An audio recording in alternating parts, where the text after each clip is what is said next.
0079 or visit LoneStarTransfer.com. That is the Morning O'Reilly Update.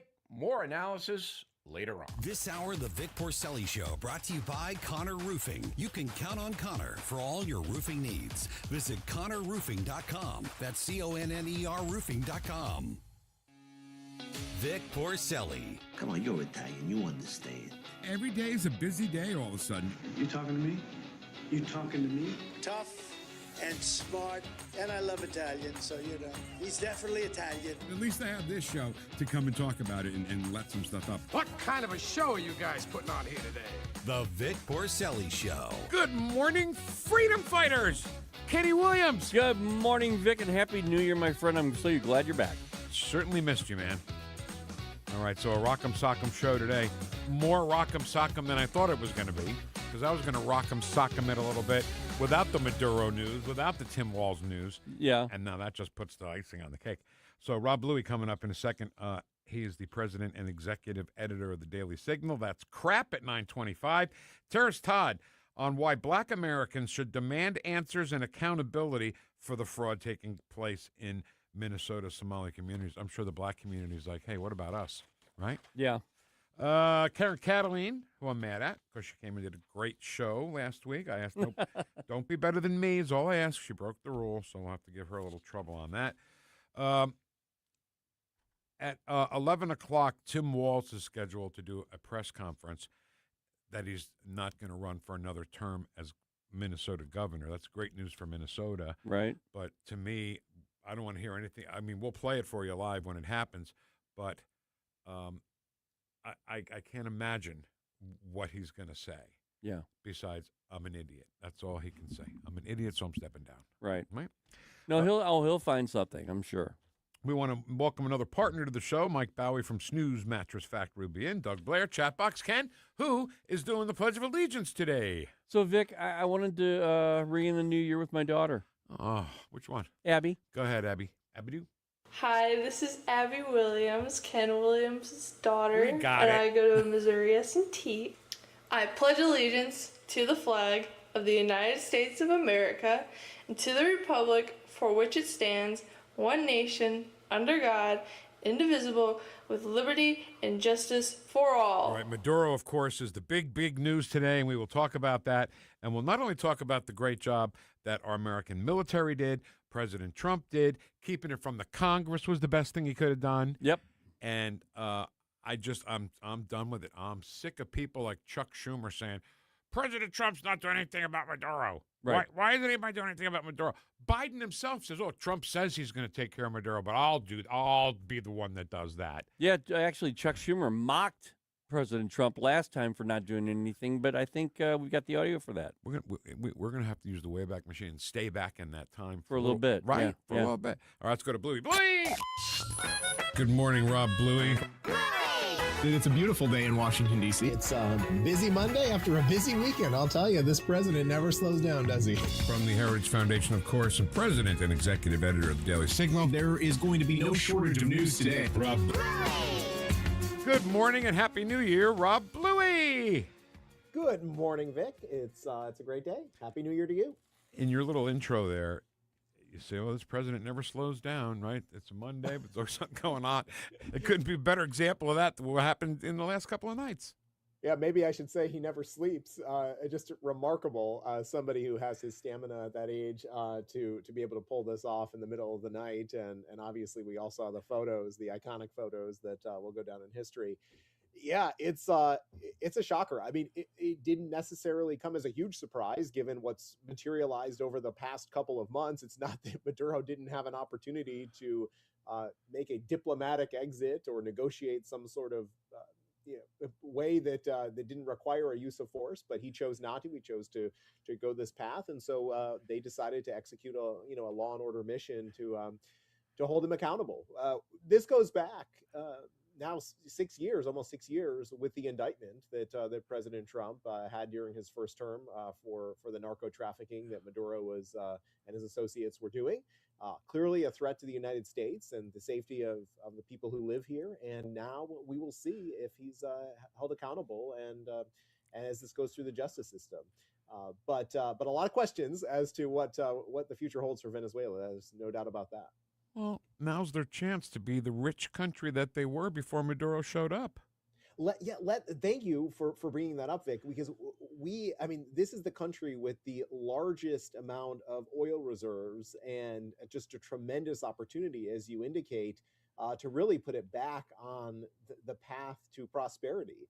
Venezuela before Hugo Chavez was certainly doing quite well, and then when they embraced a socialist leader and all of the collective policies that Chavez and then Maduro continued, they found themselves in a moment of despair. And I've been surprised at the number of liberals, I'll use the term liberals as opposed to leftists, who have come out and cheered the action. I think that they care deeply about the people of Venezuela, and they recognize that the situation had deteriorated to a point where it was really a human rights crisis for so many families in that country. And let's not forget that in the most recent election, Maduro stole it. I mean, he had the arms and the ability to remain in power simply because it was a matter of force on his part. The opposition leader, who would go on to win the Nobel Peace Prize last year, is now in a position potentially to take over. Although interestingly, Donald Trump has not signaled that that's the direction that they're going to go in the immediate term. And so that's why there's a lot of unknowns still in Venezuela. And Marco Rubio's got another job, another hat he's wearing in the meantime. Just very quickly, we don't have to talk about it, but John Fetterman is one of those people on the left that, backed President Trump and this whole thing. I just wanted to say that. But Marco Rubio, he was on every show. He was on Meet the Press. He was on Face the Nation. He was on This Week on ABC. And he destroyed every host of those shows, especially Margaret Brennan, when he was like, "What war? Troops on the ground? Are you stupid?" I mean, he just destroyed him. Well, and he just must love going up against Margaret Brennan. Well, maybe who in the Trump administration doesn't at this point? But no, clearly he has spent a lot of time going back to his days in the U.S. Senate, thinking about Venezuela, but thinking about more broadly what the Trump doctrine means for the Western Hemisphere. Rubio is somebody who, obviously, being from Florida and his Cuban ancestry, cares deeply about the situation in our own hemisphere, and he has made sure to prioritize that. The global implications are far-reaching. Obviously, this is a huge blow to China and Russia, which are both supporters of Maduro's and countries that have benefited from the policies that he's taken, the anti-American policies. And so this will have ramifications across the globe. It's not just something in our own hemisphere. And I think we need to remember that, we often, if you look at the distance between New York and Texas, that's the distance between Venezuela and the United States. So it is relatively close geographically to our own country, and so there's reason that we should be concerned. I think need to watch a couple of things in the immediate aftermath. There will be people who try to flee Venezuela. Certainly, they should not find any home in the United States. I'm glad that the Department of Homeland Security has put in place measures to block some of those individuals from coming here. And secondly,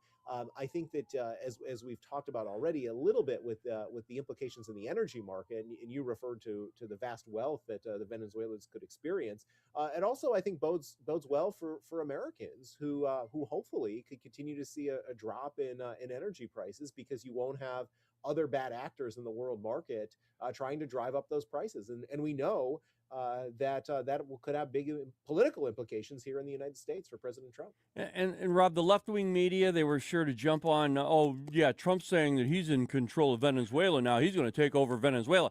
No, that's the only smart, logical leadership type thing to do in a case where you have a country that does not have their leadership. That's right. And I think that there's an important distinction here. I see a lot of people referring to this as nation building and doing things that we've witnessed in the past, particularly with Iraq after the toppling of Saddam Hussein. And I think that the the mistakes that President Trump rightfully called out. Remember, he was a big skeptic of that approach when it was happening. This is even before he had launched his political career. He understands that we can't end up in a situation of managing that nation's problems. And so this is a short-term situation, I think, that he views. And it's one that is ultimately necessary because of the corruption that was taking place with Maduro.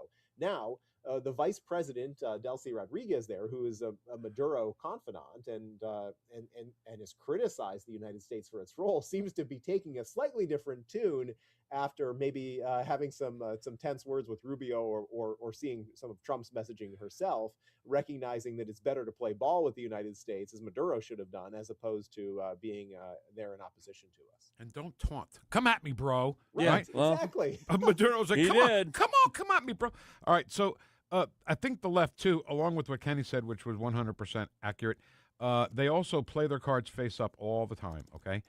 No congressional approval for this mission, but there was no congressional approval for Noriega in Panama, and there was no congressional approval for Osama bin Laden. Nope. But because it's President Trump, we needed approval. That's right. Well, so yes, and there are. This is an issue that spans the spectrum, because remember, there are those on the left, and then there are those on the right. Who like to see Congress play a role here.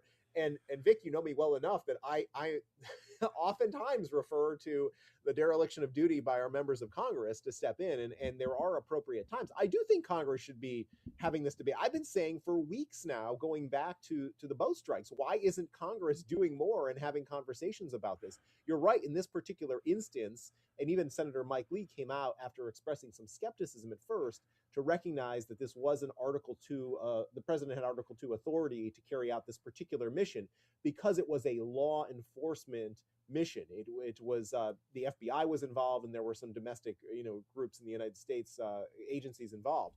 However, going forward, I agree. I don't want to see another situation that materialized like Iraq. I don't think that particularly served the United States well. And so if President Trump wants to do something long term, I do think Congress should have a role, and I would welcome the opportunity. But as you and I know, Congress can't seem to get its act together, and I do think a lot of the Democrats who in the past have been hawks and would have gladly supported President Barack Obama's drone strikes, which killed hundreds of individuals, including an American, and Joe Biden's foreign policy adventures, it's a little bit hypocritical for them to now be speaking out as you. They don't even know what hypocrisy means. All right, so the other big story, Tim Walz is going to do a news conference at 11 o'clock, and we're going to carry that, and he is expected to say he's not running for a third term as governor.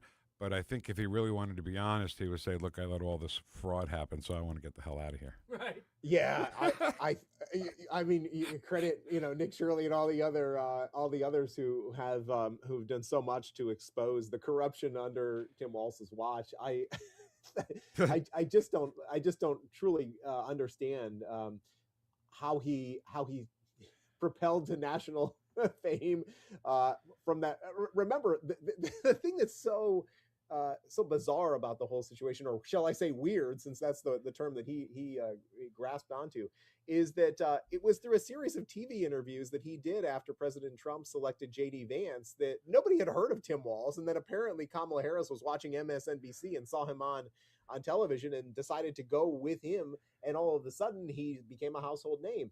And so I don't think he was tested. I think that there was probably a lot under the surface that deserved more scrutiny. And thankfully, President Trump won the 2024 presidential election, and we were spared having Walz as a vice president. But just it's going to be fascinating to watch what he has to say this morning, and glad to see his political career coming to an end. You know what I find hysterical? When President Trump announced that J.D. Vance was going to be his running mate, Tim Walz, first one to say, well, he's weird. Uh-huh. Tim Walz. Yeah, the one who's weird. It's called somebody weird. Right. Yeah. Exactly. Well, that was the thing that was so strange, because you looked at Walz and some of his mannerisms and the way that he behaved. You're like, jazz hands. You're talking about yourself, dude. He's such a goofball. All right, Rob, couldn't wait to talk to you today. I got so much on my mind today, and, Or if you want to tune in a little bit later at 10:25 our time, we're going to do the Balls and Strikes segment on the show. Okay, I'm excellent. I'm sick of I'll stick people around and saying listen. thanks. Well, it may not be what you think. Our version of Balls and Strikes is we're being a little critical of that. Yeah. Oh, okay. Because when people say, I just call Balls and Strikes, that means they're squish face, and that's it. And that's what we're going to Uniparty-ish. Uniparty-ish. All right, Rob, thanks so much. President and Executive Editor of the Daily Signal, Rob Bluey. We'll talk next week, sir. Okay, thanks, Vic. Thanks, Ken. See you, Rob. Ken, the left are just, they're so stupid. And Schumer, doesn't he think when he's up there talking that somebody's filming him? You're right. That's the big deal right there. Are they that stupid, or are they that egotistical that I'll never have to? I think that's more of it. I think they're in the moment, and they feel like, well, the media's on our side. They're not going to. Of course, they would never use video against me. Right. Come on. All right. So that's crap. Our favorite game show that we've been playing since we started the show is next, but special edition, primetime super crap. Okay. That's next on 101.9 and 94.1 News Talk STL. Welcome home. God in heaven, you know I love Follow us on Rumble at News Talk STL. You're listening to the Vic Porcelli Show. But I feel badly also about the fistulas that are taking place in Eastern Congo. On News Talk STL. If you have a phone, you have a radio. Download the all-new News Talk STL app. Love the all-new app. And listen anytime, anywhere. News Talk STL is proud to have Doug Voss of Safe Money Radio as part of our lineup each week. Doug has been a staple on the St. Louis radio airwaves for many years as one of the leading financial experts in the area. You can now hear Doug and Safe Money Radio 2 times every weekend on News Talk STL. But in case you miss anything, you can check it all out at DougVossSafeMoneyRadio.com. You could also reach Doug at 844-676-SAFE. That's 844-676-7233. Doug Voss is a registered representative. Securities offered through DHL Securities, LLLP, member FINRA and SIPC.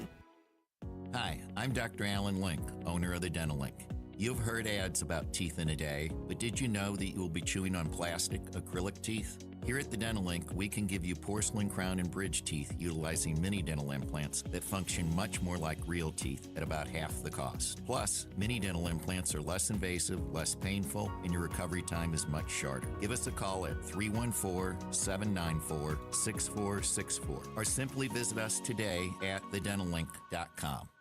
Hey, it's Susie Moore with a reminder that for 20 years, Harpo's Chesterfield has been the heart of West County's fun. With their award-winning patio, voted best in West County, and excellent sports bar atmosphere, Harpo's is your one-stop destination. The mouth-watering menu has made them famous throughout St. Louis. Plus, they've got great drink specials and the friendliest, most energetic staff around. Whether you're dining in or carrying out, Harpo's delivers fun, food, and drinks like no one else. Harpo's Chesterfield. Call 636-537-1970 or visit harposstl.com.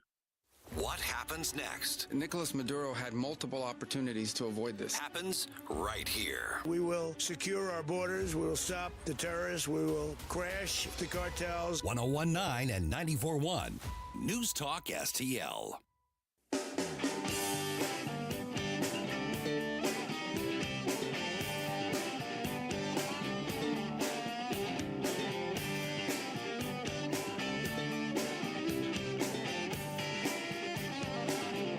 Talk lines are open now at 314-912-1019.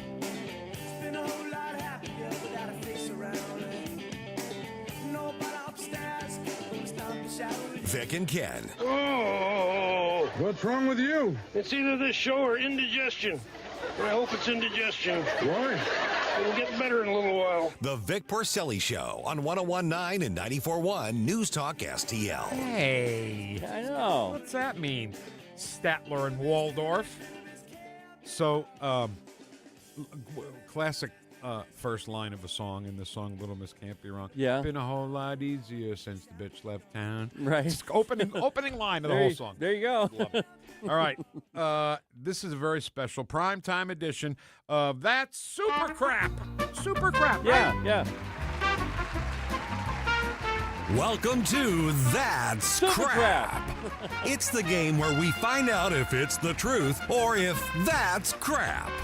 Here's the host of That's Crap, Vic Porcelli. Thank you, Jim. On to the studio. You guys missed me. Oh, it's for Ken. No, that's for Vic. Whatever. Welcome back, Vic. All right, so, as I mentioned, this is our kind of, like when they do The Price is Right at night, special primetime edition of the show. The Price is Right at night. And the prizes are bigger. Right. So our crap is bigger today. Right, bigger crap. It's unbelievable. A load. When you say... Think Jurassic Park. We have to go back and listen to that again and take it apart. Oh, my God, you're going to have a field day on this one. Our contestant today is Senator Chris Murphy from Connecticut, and the topic is the arrest of Nicolas Maduro. Ken, put 60 seconds on the clock. Senator Murphy, good luck. Well, clearly this is wildly illegal. This is a president who has been operating illegally since he was sworn into office, stealing from the American people, seizing spending power. What's illegal? Now dragging America into a war overseas. The president cannot run a military operation of this size, cannot invade a foreign country without coming to Congress first, without allowing the American public to weigh in. America doesn't want this war. Nobody asked for this because it has nothing to do with American national security. And I think that's the most important conversation to have. Listen, Venezuela is not a security threat to the United States. They're not threatening to invade us. There is no terrorist group like Al-Qaeda operating there that has plans to attack the United States. To the extent that you care about the drug trade, yes, they produce drugs, but those drugs go to Europe. Fentanyl is the drug that's killing Americans. That's not coming from Venezuela. Venezuela produces cocaine. 90% of it is not coming to the United States. Wow. Wow. Usually we play That's Crap, and you get one lie, one piece of crap. Right. This had so many pieces of crap, we're going to have to go back and find each one. Oh, right? Absolutely. This is our special primetime super crap edition, so I'm sorry, Senator Murphy, but that's super crap. Super crap. That's super duper crap. All right, so I was trying to count them as we went along. You lost track. There were so many lies in that 60 seconds. It's unbelievable. Ken, let's hear it again and stop it and analyze. Go ahead. Well, clearly this is wildly illegal. Stop. Not illegal. Nope, not at all. Not illegal. Not wildly anything. Not wildly anything except wildly successful. Yeah, I would say that. Okay, go ahead. The president who has been operating illegally since he was sworn into Stop. office. He's been acting illegally. What, getting elected is illegal? How dare he? Huh. How dare he be elected by the people? Border is illegal? How dare he close that border? How dare he, Vic? How dare he call it the Department of War? How dare he change the name of our Gulf of Mexico? Yeah. To Gulf of He's been America. acting illegally. It's illegal. He put his name over the Kennedy Center, which I think it's silly, but okay. I don't care. Is it I don't illegal? care. Is it illegal though? Has he been acting illegally? No, he has not. Go ahead. For stealing from the American people, seizing spending power. Stop. Stealing. He's giving back to the American people. Right. Everybody's getting a big old bonus this year. Right. Right? Right, but Russia. He's working on it with the oligarchs. That's right. Oh, that's right. Russia collusion. Yeah. Illegal. Now dragging America. Did she ask that question? Did she ask what's illegal? Yeah. And he just kind of blew over it? No, he gets into what he thinks is illegal. What's illegal? Now dragging America into a war Stop. overseas. There's no war. There's no war. Well, if it going was, on. it was the shortest war in history, Vic. Again, I'll say Marco Rubio was the Superman of the weekend of the Sunday shows when I'm pretty sure it was Margaret Brennan, but it might have been, no, I think it was Margaret Brennan. And she said, oh, no, it wasn't. It was Kristen Welker. Are we at war, Senator? Right. Almost handshaking. Yeah. Yeah. Are we at war? War? That's exactly what it's war, Yeah. Are you stupid? He wishes he could say that. He wishes he could say, are you stupid? Hey, Stunad, come here. Yeah, I think Margaret Brennan, he said, you're confused about what? That was Brennan. That was Was it? Margaret Brennan. Yeah. You're You're right. confused. All right. Go ahead. Go ahead. The president cannot run a military operation of this size, cannot invade a foreign country without coming to Congress first, without... Stop! I'll say it again. There was no congressional approval to take out Manuel Noriega in Panama. No. There was no congressional approval for taking out Osama bin Laden, and no need for congressional approval. And I looked that up as soon as it happened because Yeah. I knew what they were going to say. I knew it. So let's say he even if he just informs the Gang of 8, right? Do you trust the Gang of 8 to not go to the media and say, Trump's going to invade Venezuela? Oh, my God. Well, right? well, no, exactly that reason. I think it was called Absolute Resolve because Marco Rubio got on the Sunday shows and said, we just didn't want anybody to leak it. Right. That's the reason why we didn't. And you know what? He's right, Vic. Of course he's right. They would have leaked it, and it would have been, you know what? In fact, if they would have leaked something and it would have gotten out to Venezuela, people could have died. That's right. All right, let's hear the rest of this. And then I want to go back and listen to Marco Rubio from Sunday. Well, let's hear the rest of this. Okay. First. Allowing the American public to weigh in. America doesn't want this war. Stop. Nobody.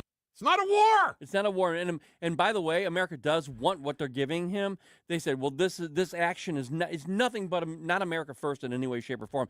It is exactly America first. Exactly. Go ahead. Be asked for this because it has nothing to do with American national security. And I think So Russia buys over 90% of Venezuela's oil, right? No, China does. Oh, I'm sorry. Let me start again. China buys 90% of Venezuela. By the way, Venezuela's has the most oil of any country in the world, more than us. Equivalent to almost $17 trillion in oil. And it's I learned last night, it's a different grade of oil. It's not regular crude oil that's light. This is like heavy, thicker oil, which our refineries are able to handle that kind of heavy weight, heavy oil. So if we keep China, by the way, China's an enemy.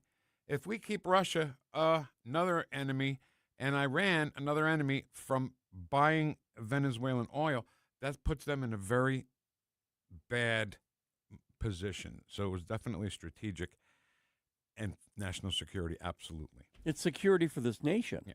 America first, in other words. Excuse me, go ahead. I think that's the most important conversation to have. Listen, Venezuela is not a security threat to the United States. They're not threatening to just explain why it is. invade us. There is no terrorist group like Al Qaeda operating there that has Stop. plans. No terrorist group. No Aragua. No terrorist group like Trendale Aragua. Right? I mean, They might be El Salvador, but that's okay. It doesn't matter. No. Venezuelan gangs. There are, yeah. Trendale Aragua. I forgot even how to say it. But that's a terrorist organization as much as Al Qaeda is. Yes. Is he stupid? How does he get elected? He just throws stuff out there hoping that first of all, the person that's talking with him, they're not going to question him. They're not going to say, excuse me, there are gangs down there, sir. Which they would do with any Republican. Oh, absolutely. They would, especially President Trump. Remember the apartment complexes that were being terrorized? Those were Venezuelan terrorists. Yeah, Venezuelan Vic. There were only a few of those apartments that were being taken over. Margaret, listen to what you're saying. Go ahead. To attack the United States to the extent that you care about the drug trade. Yes, they produce drugs, but those drugs go to Europe. Fentanyl is the drug that's killing Americans. That's not coming from Venezuela. Venezuela produces cocaine, 90%. Venezuela, they produce cocaine. My Connect is in Venezuela. My son does cocaine, okay? My son gets his cocaine from Venezuela. It's wonderful. It's wonderful. In fact, it's really good, actually. But you know what? The truth, we're being funny, but the truth is, China has a direct relationship with Venezuela. Guess where the fentanyl comes from? Yeah. Directly from China to Venezuela. Just the way, because you just heard it. If you saw him say, yeah, cocaine. Cocaine. I got some right here. Come on, let's do a couple of lines right now. It's really good. It was really crazy how he was dismissing cocaine as a dangerous drug. Yeah. I mean, let's go back to the days of Coca-Cola using it. They don't do that anymore, do they? I don't think so. Cocaine, correct me if I'm wrong, don't they put fentanyl in the cocaine? Yes. What the hell? Oh, yeah. Oh, what's he talking about? They put it in heroin. They put fentanyl in marijuana. I swear to God, I was waiting for him to say, not cocaine. My Connect lives in yeah, what's the problem here? Okay, no big deal. Finish it. Or is that it? Percent of it is not coming to the United States. All right. So, Chris Murphy, that's it. That's all the time we have for That's Crap. Boy, super crap. Sorry. Super crap. This is Jim Modulin speaking for That's Crap, a Mark Goodson, Bill Todman radio production. Thank you, Jim Modulin. This is Vic Porcelli saying, help control the pet population. Have your pet spayed or neutered. Goodbye, everybody. All right, so can we hear number 8? What? Can we hear number 8? Oh, yeah. Because we have time. We have Yeah. just enough time to do it. Marco Rubio, CBS, Margaret Brennan, took her to the woodshed, Ken writes. Go. He's still in place. The defense minister, who has deep ties to Russia, $15 million price on his head, he is still in place. I'm confused. Are they still wanted by the United States? Why didn't you arrest them if you are taking out the narco-terrorist regime? You're confused? That was a pretty sophisticated and frankly complicated operation. It was. It is not easy to land helicopters in the middle of the largest military base in the country. The guy lived on a military base. Land within 3 minutes, kick down his door, grab him, put him in handcuffs, read him his rights, put him in a helicopter, and leave the country without losing any American or any American assets. That's not an easy mission. And you're asking me why didn't we do that in 5 other places at the same time? I mean, that's absurd. I do think this is one of the most, daring, complicated, sophisticated missions this country has carried out in a very long time. Tremendous credit to the U.S. military personnel who did it. It was unbelievable. So she's talking about the vice president. She's talking about a couple of ministers in the Venezuelan government. Well, why didn't you get them too? Right, get all of them. And he's like, why didn't you fly to Russia and go get Putin? While you were at it. And his answer, of course, is so important. Just getting Maduro was enough to set off the left, right? Yeah. Oh, yeah. And by the way, you know who the happiest people are about removing Maduro from Venezuela? The Venezuelans. Oh, and we have a lot of that audio. My God, they're cheering. And matter of fact, next break, I want to hear just the cheering of the Venezuelans. Okay. All right, let's do that next on 101.9, 94.1, News Talk STL, #1 for live and local conservative talk. Spin Doctors.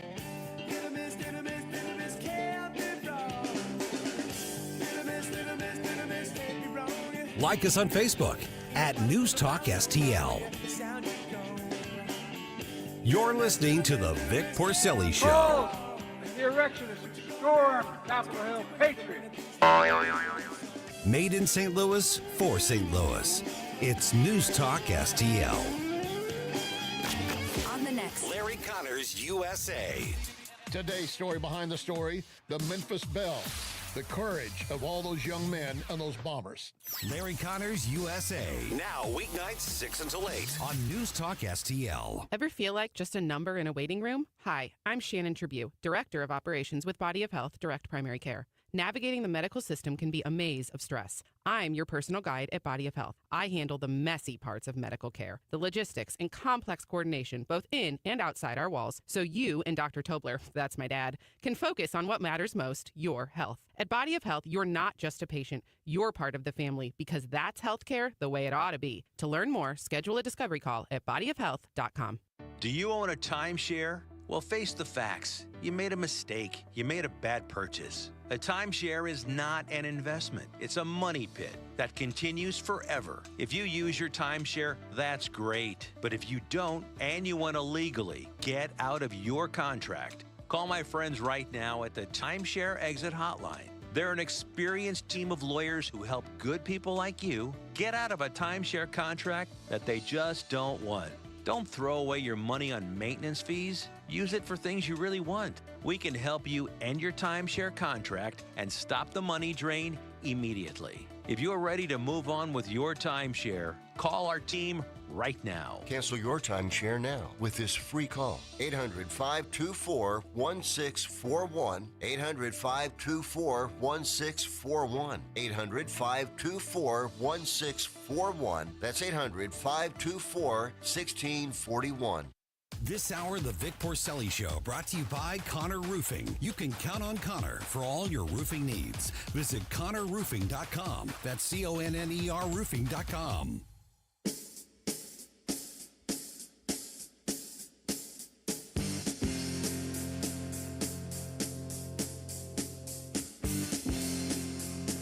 Talk lines are open now at 314-912-1019.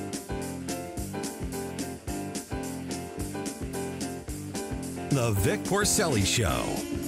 I'm gonna grab a bite to eat. You want like a sandwich or something? What kind of sandwich ain't too fattening? I have a sandwich. Made in St. Louis for St. Louis. It's News Talk STL.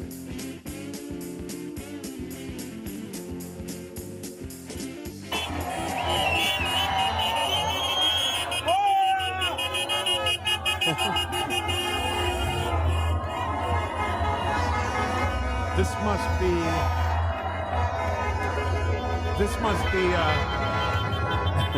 the New Year's Eve crowd in Times Square. Is that New Year's Eve, Times Square? No, it was in Venezuela. That must have been the Pittsburgh fans who got into the playoffs last night. Is that No. Oh, who was that? Venezuela. No way. Yeah, it went on for. It's probably still going on, Vic. They sound so sad. Yeah, Don't they? Sure they do. God, you know what? I really feel sorry for Democrats because they are so stupid, and it must suck to be that stupid. They're on the wrong side of everything. I'm not exaggerating here. The American people are looking at the Democrat Party right now and saying, "What are you trying to do? Kill us?" All right, so I don't want to hear that stuff. We'll do that stuff later. Is that okay? Yeah. I just want to say that we played half a sandwich, things like roll call. Make sure David Sylvester's in the house. Listen, it's his favorite thing that we play. I also want to say congratulations to my buddy Grant, who now is officially retired. Congratulations, Grant. That's awesome. And now, we were messaging a little bit last night, and he goes, "I'll be listening to you tomorrow from home." It's like, oh my God, that's right. Congratulations. Way to go, Grant. Great American, by the way. Okay, so I was all prepared to come in and talk about Somali daycare centers and everything, and this Maduro story just kind of swept everything under the rug, right? Yeah, I hope they're still investigating as intensely as they were intending to. Well, black Americans should definitely demand answers and accountability for the fraud taking place in Minnesota Somali communities. And there's only one man we can go to with that, and that is Terris Todd from Project 21 and National Center for Public Policy Research. Terris, good morning. How are you? Happy New Year. Good morning, you guys. Happy New Year to you, man. It's a blessing to be with you guys again. You know what, Terris? I mean, this whole Somali thing is just, you can come here from Somalia, say you run a daycare, a leering center. So a leering center, yeah.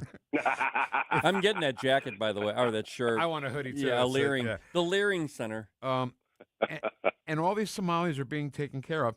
What is the black community in Minnesota saying about this? You know what? I've seen multiple clips of black Americans that are just furious about that.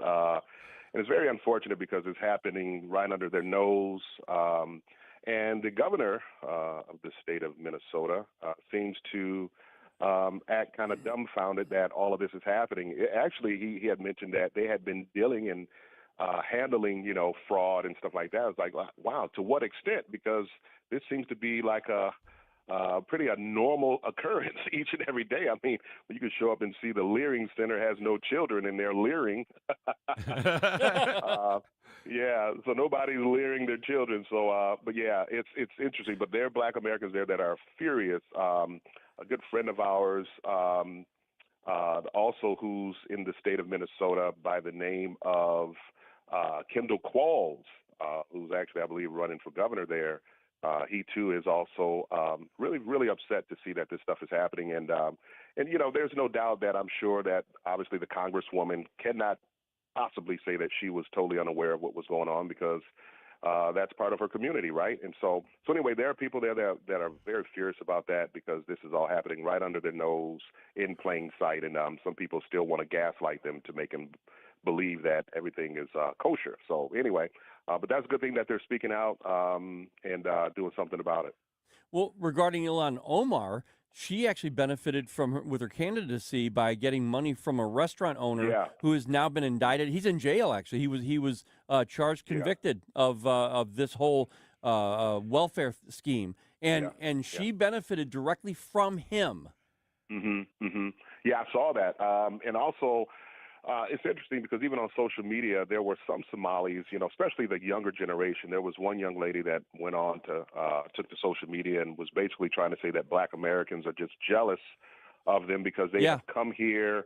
They've come here and figured out the system, and they're driving around in nice cars. They got nice homes and stuff like that. It was like, well, wait a minute.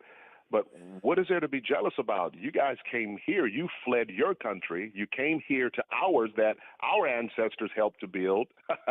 And about 80% of you all are on public assistance. So what is there to be jealous about? So anyway, so there were some Black Americans that were clapping back, as they call it. You know, they were responding to that foolishness that somehow Black Americans are jealous of them. It's like, well, 80% of us are not on public assistance like you all are. And some of them actually called them bottom feeders. And that's exactly what they're doing. They're leeching. They're leeching from the American system. They're trying to take advantage. They're committing fraud. And thanks be to God that we have now someone in position that's actually taking care of business and bringing them to justice as should be. Your friend that you mentioned, I missed his name. I'm sorry, Terris. He may have an opening now because Walz is expected to announce that he is not running for a third term as Minnesota governor. He's got a press conference coming up at 11 o'clock our time. We're going to run that live. But I'm sorry, what was your friend's name? Qualls. Kendall Qualls. Yeah. He's a good friend of mine. Been knowing Kendall and his wife, Stephanie, for some time now. So they're truly wonderful people, man. Well, good luck to them. I think they got a little opening now to get in there and become at least a face that everybody will know. We're talking to our great friend Terris Todd from the National Center for Public Policy Research and Project 21. You know, this Somali thing in Minnesota is so bad that it was easier to find Nicolas Maduro than find a kid at a daycare center in Minnesota. Yeah. It's a joke. It's a joke. But you know how true that is? I actually stole the joke from the guy who's coming to see us, Adam Hunter. Oh, is that really? That was his quote. Yeah. So, I mean, how did, I don't know. What I'm trying to say here is there's Black people in Minnesota, I'm sure that can use a hand, use assistance, get a grant to start a business, something like that. Absolutely. But Tim Walz, and how did Tim Walz get this Somalian connection? Well, obviously throughout the ranks, right? And so this stuff has probably been, brewing for some years now. I mean, and again, these people are Islamist, right? And so the vast majority of Somalia are Islamist, right? And so, so I'm sure there's been some connection somewhere, but I guarantee you Tim Walz is not alone. I'm sure there's other connections there. This money comes from somewhere. It's not just totally from the state, but the federal government has, I guess, some insight or some input on some of this stuff too. And but we'll see, man. Hopefully, when they find out from this investigation and once all the dust settles and clears, those people who were a part of this fraudulent behavior will be brought to justice, man. And I actually commend the current administration for also, the deportations that have taken place. One thing that people tend to forget, though, and I will put this plug in for President Obama, is that Obama had deported over 3 million people from our country. And that tends to get, kind of forgotten about. And it's kind of ironic that two administrations later, his VP then comes back and opens the floodgates for all of them to come back. And now we're seeing the remnants. So now the current administration has to come in and play clean house now. And so, but thankfully it's being exposed and people are being brought to justice. And but to be continued on how this investigation turns out. Yeah, it's interesting that you bring that up about Barack Obama because from what I understand, Terris, he selectively got rid of millions of illegal aliens, but he brought in 80,000 in one chunk of Somali refugees who, when he planted them into one location, suddenly we have a big problem because they could not assimilate into this country. That's right. You're absolutely right. And see, that's the thing that I want the American people to realize, especially Black Americans, because one thing that the Somalians have done is they have hijacked. What they've done is they've connected their wagons to Black Americans and a lot of the the legacy and the heritage of Black Americans to pose as being Black Americans, even though they deny even being Black. So just for clarity, being Black is obviously a social construct, and being a Black American to us simply means that we are the descendants of those who were enslaved in America.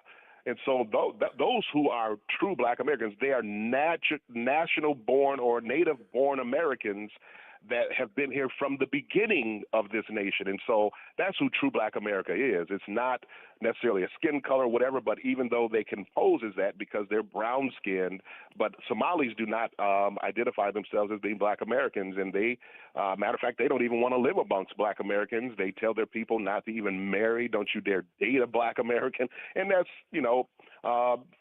some Africans and also some Caribbeans as well. They're being told not to even date Black Americans. And so anyway, I just wanted to make that clear and put that out for your listening audience is that when they congregate like that, you know that something's up. And so this is exactly what they've done. They've come in, taken over school boards, city councils, and so on because they want to vastly control it. And it's not just in Minneapolis. It's in other parts of the country as well. Boy, Terris, you brought something up there I want to dig in a little bit with. These Islamists are don't you dare even date a Black person, much less marry a Black person. So that's right. I didn't know that. And also, why is it okay for them to be racist against Black people? Only us, you know what I mean? I mean, there's a disconnect there somewhere, isn't there? Yeah, it is a true disconnect, man. It's absolutely crazy. And I'll put this out here to you, my friend. We know that we have a tattered past, but to generalize all white Americans and all Black Americans is the same. I always tell people this. I said, it's interesting how in our nation, at one point in time, white Americans were viewed as our enemy. And Blacks were known as to be the enemy of white people. We kind of looked at each other as being the enemy, but really, truthfully, we've been each other's enemy and ally at the same time over the years. So the beautiful thing about what God is doing in this country and in the world is bringing a lot of us together to realize, oh, wait a minute, no, you're actually my brother, you're actually my sister, and we should no longer continue to keep this divide amongst us. And so that's what I think I see is happening now, is that many of us are coming together as Americans, one nation under God. It's in God that we trust. We're in the family of God, and we just have obviously different levels of melanin in our skin. But I love you. I don't hate you. And so I see you as my brother, as my sister. And so now we do have a true enemy in our midst. And so I thank God that, that's being dealt with right now with this current administration to really, pull out those amongst us who are seeking to cause a divide and then also tell us that we're horrible people while taking advantage at the same time of the system that our ancestors helped to build. This is so ridiculous to me. White Donald Trump, Republicans, they hate Black and brown people. But the brown people can hate the Black people. You know what I mean? Oh, yeah. I mean, that's some crazy stuff, isn't it? It really is. And so it depends upon what color you are that you can be racist against another color if it's not the same color as you. And I'm not talking about white against Black and brown people. Yeah. I'm talking about brown people against Black people. Right. True. You're absolutely right. So if you want to know who's more racist against Black Americans, it's other folks who pose as Black Americans. No kidding. Those are the true racists, man. I'm telling you, man, because they recommend not even marrying and dating Black Americans. That don't you bring one of them home. You bet not. Wow. And I've heard testimony time and time again, and this is true. Even some Caribbean folks have been told that not to date a Black American person. Yeah. So yeah, it's sad. What state do you live in, Terris? I'm in Virginia now. I'm originally from Michigan, though. Battle Creek, Michigan is my home, the home of Kellogg's. Yeah. The home of a call to prayer 5 times a day. Yeah. Yeah, but I am based now in the DMV area. I'm in Woodbridge, Virginia. Okay. New York City is now having a call to prayer 5 times a day in New York City, in Times Square. Yeah. Staten Island, listen to this, guys. Staten Island wants to secede from New York City. Yep. That's how bad it's gotten. Wow. Yeah. Wow. Yeah, it was just reported. That's something, yeah. Well, good for them, I guess, but it's very sad that this is happening, all because of who they put in position. The Bible says, blessed is the nation whose God is the Lord. Yeah. I'm not up on my Bible stuff. I'm ashamed of that, actually, when people... recite lines. Yeah, I have no idea. I'm such a bad Christian. All right, Terris, listen, always great to talk to you. Thanks so much, and very enlightening today. I got to tell you, these Somalis are just they're not good people. They're not. And they hate us. And they hate America. They haven't assimilated. And and Tim Walz is leaving. We're gonna be actually airing this today if it does happen at 11 o'clock. But we just want to let everybody know the idea that Tim Walz is not going to run for re-election as governor of Minnesota. And that has a lot to do with what's going on right now. The people in the state that work in the state government, Terris, they're actually becoming whistleblowers, and against Tim Walz, and he's like, I'm out. Yeah. All right, Terris, listen. Could you imagine if he was our VP? Oh my Lord God. have mercy. Oh my God. Terris Todd, National Center for Public Policy Research, Project 21. Terris, thank you so much, man. We appreciate you. You too, man. God bless you. Take care. Hey, Happy New Year, Terris. You too, man. Take care. Ken, I got to tell you, that was a very enlightening conversation. Very much so, yeah. You know, I mean, who are the ones who are accused of being, don't you bring a black man into this house? We are. We're accused of saying that. Right. But turns out the Somalis are the ones that are saying that. It's the Caribbeans that are saying that. Well, when we bring up early history in this country with the Civil War and all that, I always like to bring up the fact that 300,000 white Union officers died to stop slavery, okay? And then the Democrats, who became the Democrat Party later, by the way, the South, they were the ones who were so mad that we got rid of slavery. So, because the Caribbean, so I didn't think about the Caribbean people, but they also get a little racist, and don't you bring a black man into this house. So if you're Caribbean, especially if you're Jamaican, right? Yeah. And you want to bring a black guy, if you're going to bring a black guy home to show your parents, just have her say, did you know that John Henry signed the Declaration of Independence? No, you fool. No, you fool. John Henry was a steel driving man. There you go. I am just incredibly enlightened. These people not only are America haters, they're black people haters. They hate everything, Vic. They do. They really do. I mean, you know, people say that, and it's not an exaggeration. No, it's not an exaggeration. It's happening right before our very eyes. And, you know, another thing I saw over the weekend was Ilhan Omar had a little talk with her husband/brother. Yeah. She said, I think it's time to see other siblings. Come on, that's a good one, right? It's time. That's a good one. All right. I'm pissed off at Karen Kataline. She came in, did a great show, which I asked her not to do. That's right. Oh, I guess we'll talk to her next, whatever. On 101.9 and 94.1 News Talk STL, number one for live and local conservative talk, and a rock'em sock'em show going on here today. And we haven't done this in a while, so here you go, Vic. Whoosh. Oh. News Talk STL takes you live to Jefferson City for the 2026 Missouri Legislature opening session, Wednesday, January 7th. Mike Ferguson in the morning and former House Speaker Tim Jones and Chris Arps bring you exclusive coverage and insider access. We're live from the third floor in the Missouri Capitol beginning Wednesday morning at 5:30 and Wednesday afternoon at 3. Don't miss this special broadcast this Wednesday on 101.9 and 94.1 News Talk STL. Brought to you by Americans for Prosperity.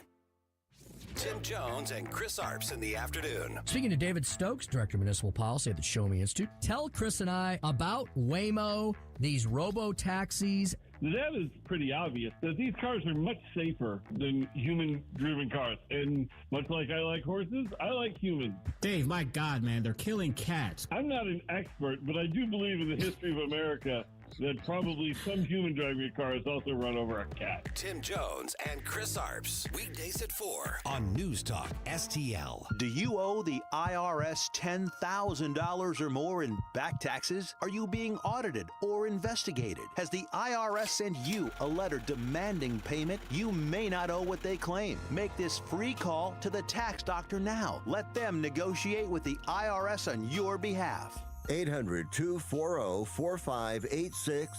800-240-4586. That's 800-240-4586. KLGY HD3 Clayton, K270BW Bellefonte, KNBS Bowling Green. This is News Talk STL at 101.9, 94.1, and always streaming at NewsTalkSTL.com. From Town Hall, I'm Rich Thomason. As of today, Tim Walz is a dropout. His state reeling from the massive Somali fraud scandal. The Minnesota governor has announced he will not be seeking a third term as the state's chief executive. He is dropping out of the race. Up till now, Walz tried to hang the scandal on President Trump. This is what happens when your own federal government wages war against you. This is what happens when they target communities for their own benefit. This is what happens when they scapegoat. That was a month ago, and Walz was still in the race. He says he can no longer devote the energy needed to win another term, even as he says he's confident he could win. So now comes the question of who will jump into the gubernatorial race. A person close to Democratic Senator Amy Klobuchar says that she is considering a run for governor of Minnesota. There's also no shortage of interested Republicans. Around a dozen of them are already in the race. Deposed Venezuelan dictator Nicolas Maduro and his wife making their first court appearance today in New York City. The couple's been indicted on drug trafficking, narco-terrorism, and other charges. They were captured over the weekend in that lightning-fast U.S. military raid in Caracas. Vice President Vance and his family were not at home when this happened. Secret Service agents say a man who broke the windows of Vice President Vance's Ohio home and caused other property damage has been detained. Two law enforcement officials say the man broke a window with a hammer and tried to enter the house. The home in Cincinnati's Walnut Hills neighborhood was unoccupied. Vance and his family were not in Ohio. The Secret Service is working with local police and the U.S. Attorney's Office on possible charges. Vance's office says his family is back in Washington. I'm Haya Panjwani. The rally rolls on Wall Street. The Dow is up 640 points, a gain of more than 1%. More on these stories, townhall.com. It's Mike Gallagher wishing you a happy new year. If you're like most people, this is the week you look at your budget and think, all right, time to get things under control. Here's one of the smartest ways to start 2026. Call my friends at Fellowship Home Loans. They can help lower your monthly mortgage payment, and yes, you can still skip your next 2 payments. Imagine not making a mortgage payment in January or February. That's how you create real financial breathing room. If you need some cash to pay off high-interest credit cards from the holidays, a cash-out refinance might just be perfect for you. And if you prefer a line of credit, Fellowship's new fixed-rate HELOC gives you funds fast with a rate that never changes. Start the year on solid footing. I've used Fellowship personally. I trust these guys. Before the January bills hit, go to fellowshiphomeloans.com/MikeG, fellowshiphomeloans.com/MikeG, or call 800-510-MIKE, 800-510-6453, fellowshiphomeloans.com/MikeG. Fellowship Home Loans, mortgage lending by the book. Nationwide Mortgage Bankers, DBA Fellowship Home Loans, Equal Housing Lender, NMLS number 819382. This hour of News Talk STL is brought to you by Rodney and Jen Wallner and the entire Wallner home selling team at Berkshire Hathaway. Call them today at 314-810-SOLD. 314-810-SOLD. From the Michaels Flooring Outlet Weather Center. Looks like winter might be packing up and taking a vacation of its own this week. I've got highs near 60 in the forecast through at least Thursday, if not Friday. And it all starts today under mostly sunny skies, up to 59 degrees this afternoon, a south wind light at 5 to 10 miles per hour. Mild tonight, just a couple of clouds drifting by. Tuesday morning's low, only 46, and then 60 for the high Tuesday afternoon. From the First Alert 4 Weather Center, I'm meteorologist Matt Chambers. Vic Porcelli. Come on, you're Italian. You understand. Every day is a busy day all of a sudden. You talking to me? You talking to me? Tough and smart, and I love Italian, so he's definitely Italian. At least I have this show to come and talk about it and let some stuff up. What kind of a show are you guys putting on here today? The Vic Porcelli Show. Hour number 2 of our 3-hour tour. You listening, Bongino? It's a 3-hour tour. What the hell? They're trying to ease me into it. Put up signs. Yeah, I know. That says "Get out of my chair." Sign Right. Dan Bongino. Gonna miss that 3rd hour of your show, Vic. That kind of stuff. Right. I don't want to give it up. I'm not giving it back. Do you want to fight me? No, I don't want to fight him. He knows like martial arts. And Yeah, all no, that. we don't a do good, that. Strong Let's not go worded there. letter. Yeah, just a good strong worded letter, something like that. Yeah, let's keep it above board. All right, so let's go. The one and only Karen Kataline. Did you know that I'm married to a trucker? I feel like using a Yiddish word, famished. Toiling in front of my computer, I am. They're just too dumb to lie. He has the effect of 6 shots of scotch. All right. Guess we got to talk to Karen Kataline, whatever. Broke the rules. I'm sorry. Whatever. What do you want? What do you want? I missed you. I missed you, too. You didn't have to do such a great show, though, did you? Those were the rules, weren't they? I ain't talking. How was your vacation? Did you have a good God, vacation? yeah. We went to the south of France. Where else did we go, Ken? I can't remember. Nowhere. We went to Antarctica for a couple of days. It was great. I just sat on my couch and took notes all Wonderful. 2 weeks. It was good. Great to be back. Yes. I was, when you're on vacation and big things happen, like, damn it, why am I not on the air to talk about this? Yeah. You know what we did do? We took a quick stop at the Quality Leering Center because we wanted to. How about that Nick Shirley, Karen? How about him? Yeah, that's what can happen when people take control of their own news and they start doing the investigative reporting that the propaganda media won't do. See, we use their slogans against them, right? Exactly right. They're doing the work that the propaganda media won't do. Can I just say, like a lot of people, I was really not quite alert to the news January 2nd, and we didn't drink anything. We went to bed early. We're schlubs, you know. Us too. But I didn't have time until this morning, or I didn't make time to watch most of that press conference on January 2nd. And I'm telling you, I was so filled with pride. It was so clear. It was so candid within the realm of what they could tell us. It reminded me of the Iranian nuke event. And with the clarity of purpose, I'll just say, because this has happened and I have felt this all year and I'm not alone, we are so blessed to have this president. I agree. And his clarity. Oh my goodness. I agree. Was I proud. On the other hand, right, in New Yes. York City, where they're basking in the glow and warmth of collectivism, that's Karen's, where Karen uses the C word all the time, collectivism.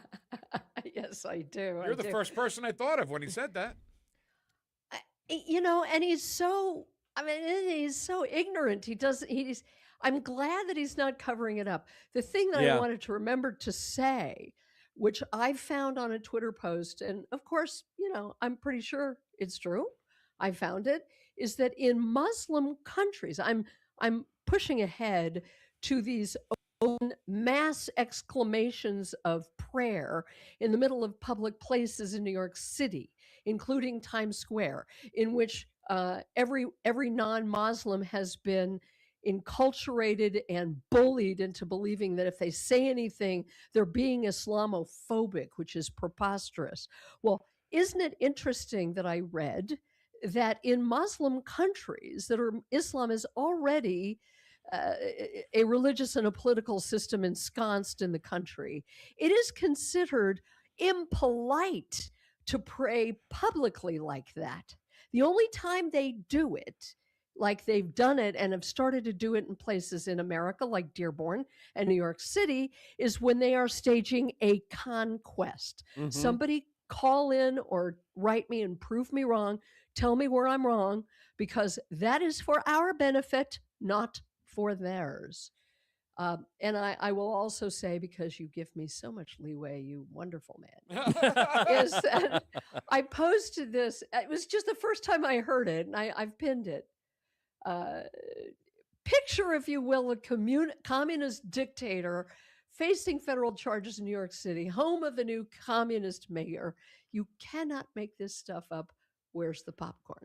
Right, exactly right. When he said collectivism, I was like, oh my God. And getting rid of rugged individualism. Right, ruggedness. Yeah, it's frigid. It's cold. Oh, frigid. Yeah, that's right. So listen, I think, go ahead. You mentioned, we don't want to be said that we're Islamophobic, right? This phobic crap that's coming up. I don't care. What are some of the others?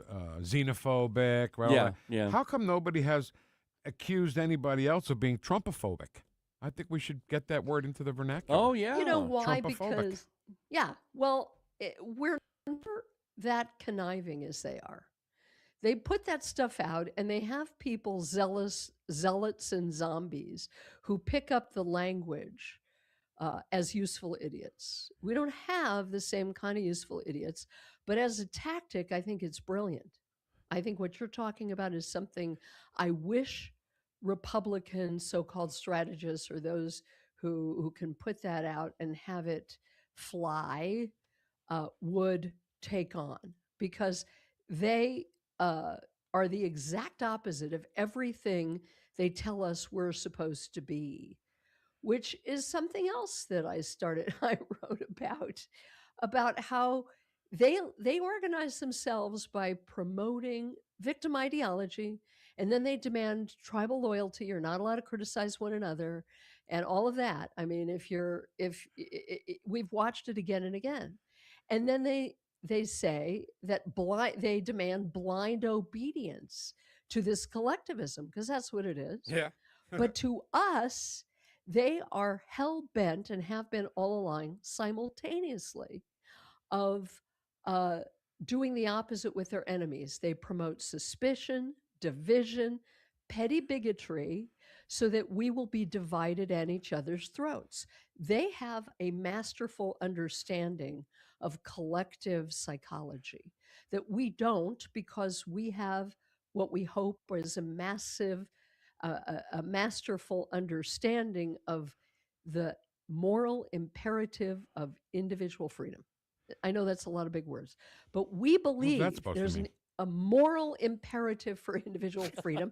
We don't like using that as a political tactic of putting out stuff like public mockery, very powerful, that they use to attack, but also using their words against them. Yep. We're doing the work the propaganda whatevers don't do. We're simply trying to create. I mean, I think what you said is brilliant. Would you say it again? What'd I say? What'd I say? You probably forgot with all of that. Trumpophobe. Oh, Trumpophobia. A Trumpophobe. Yeah. A Trumpophobe.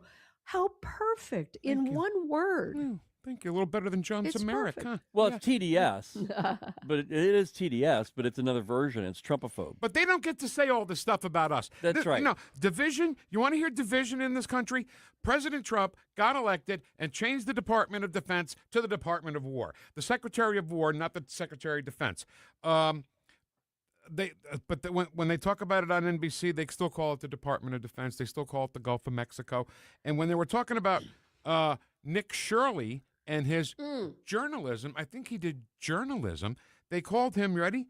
A right-wing influencer. Yeah. Of course, anything to diminish him. Yeah, but that's not just it. It's that story, because it's not just that. It's also because he did more journalism in one day than they've done in 20 years. Oh, I guarantee that, yeah. Isn't that wonderful? Yep.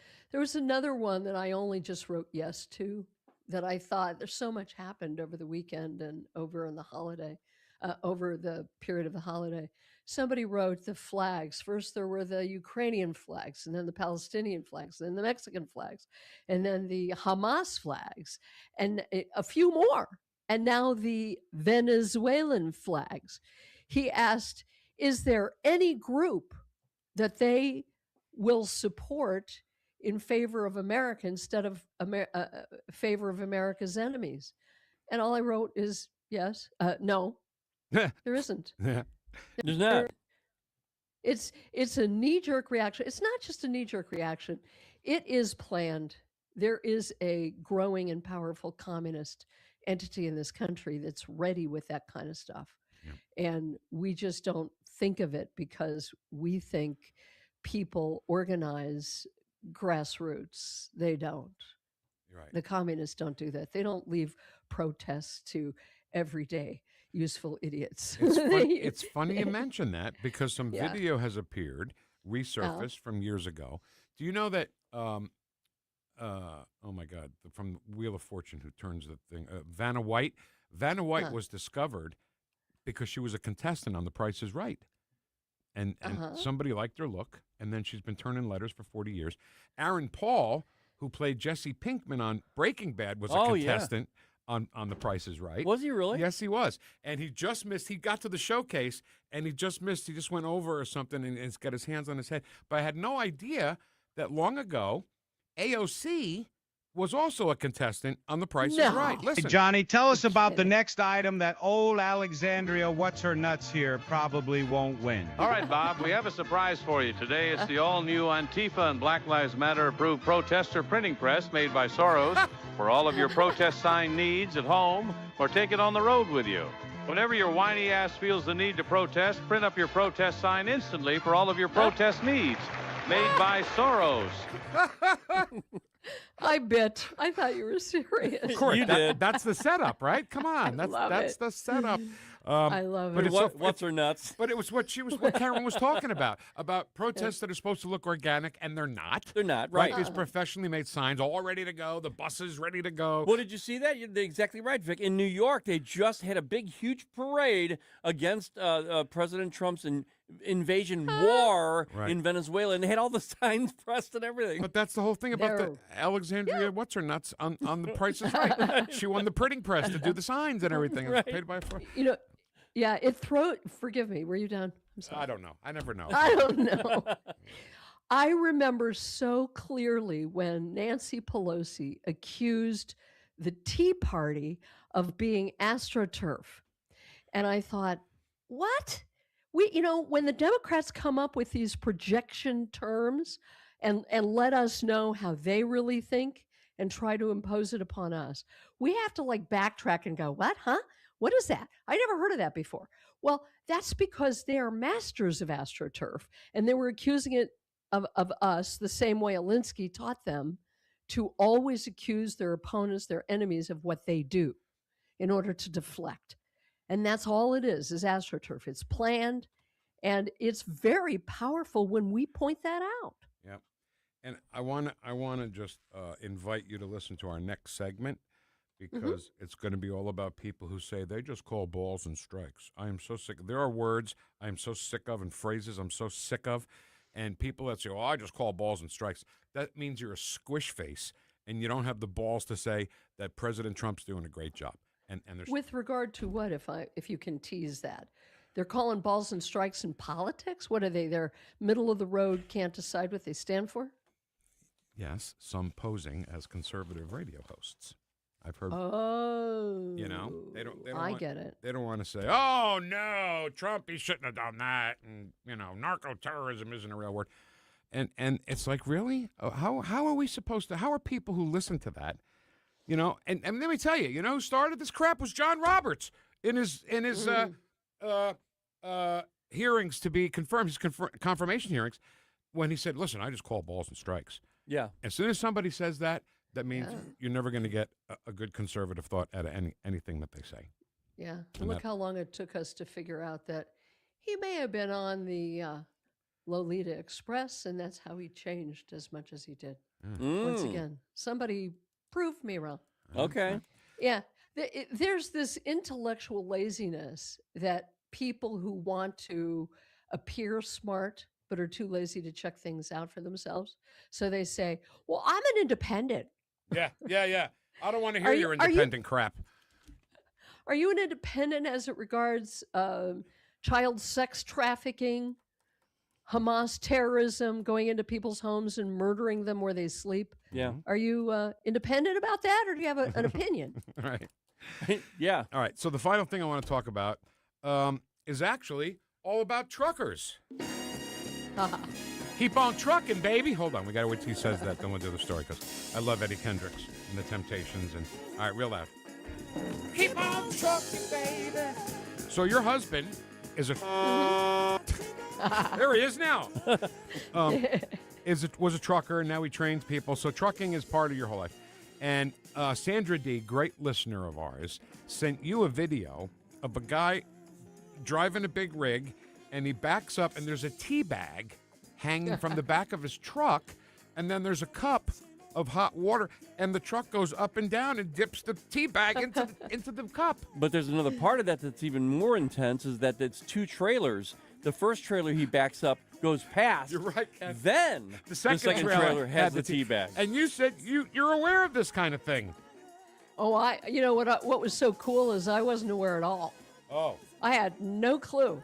I to my husband, wondering if he'd ever seen such a thing. He said, "Oh yeah, I've seen it." He said, "Though there are contests for truckers to learn that level of control over their rig." What makes the back of the truck go up and down? What is that? Is that a? Oh heck, I don't know. Oh, they use that for when they back up to those warehouses, and if it's a slightly higher or lower, entrance, they can raise and lower the How truck. do you know that? Because I have worked on a dock where those trucks come in. Is there anything you haven't done? Great. I don't know. It's great. It might have similar. What's the thing? You see, I'm totally ignorant about this. I'm a city. I don't know nothing. What's the thing when you put a car up and down on a rack to get it done? It's a hydraulic. Yeah. Well, aren't there hydraulics in trucks? Oh yeah. You're asking me? Oh yeah. Well, ask I Ken. think they're He's probably hydraulics. You've driven yeah. an 18-wheeler, right, with Joe Biden and Big Mama? No, the biggest I've ever done is a bus and a 22-footer. Oh my but God. yes, they do have hydraulics. And in the cars, Karen, you know those little cars that bounce up and down that the Hispanic people love? That I love, we've actually, seen 'em. too. Yeah, those have hydraulics. Jesse What's Pinkman's funny car is- had it. Yes, he did. What's funny is when my husband sees that, he goes, "Oh God, I haven't seen that before." That doesn't impress him. Huh. You know, this Oh, is- man. And we joke about the fact that this is totally his wheelhouse. So if I have any kind of transportation thing or anything, I go to him. Go to and I him, say, sure. What do you think about this? Yeah. And we should have So- probably had you come on with him, but I was mad at you because you did a good show and I asked you not to, so that's why that didn't happen. So You're being very kind. Guns and Moses, you have fun with him when he was on Yankel? What's Oh, his I name? did. Yeah, I it was fun. did. It was very, very fun. And his name, I mean, Salvador is not a Jewish name. It's a Sephardic, Hispanic, but it's probably closer to Italian. I love it. If it had a Salvador T, it would have Litvak. certainly been Italian. Salvatore. Salvador That's Litvak. My friend Sal. But Great name. so while you were talking to him, did my name come up? And did I told him that you're teaching us Yiddish words? Did he talk about me at all? No, dear What the Vic, hell? he didn't. But your name did come up earlier in the show Okay. about what a mensch you are. Oh, well, thanks. I appreciate it. All right, Karen, listen, thanks so Okay. much. We'll Take talk care. on Thursday, okay? All right, All darling. right. Love Bye. you. Love you. Bye, Karen. Love you. Bye. So funny.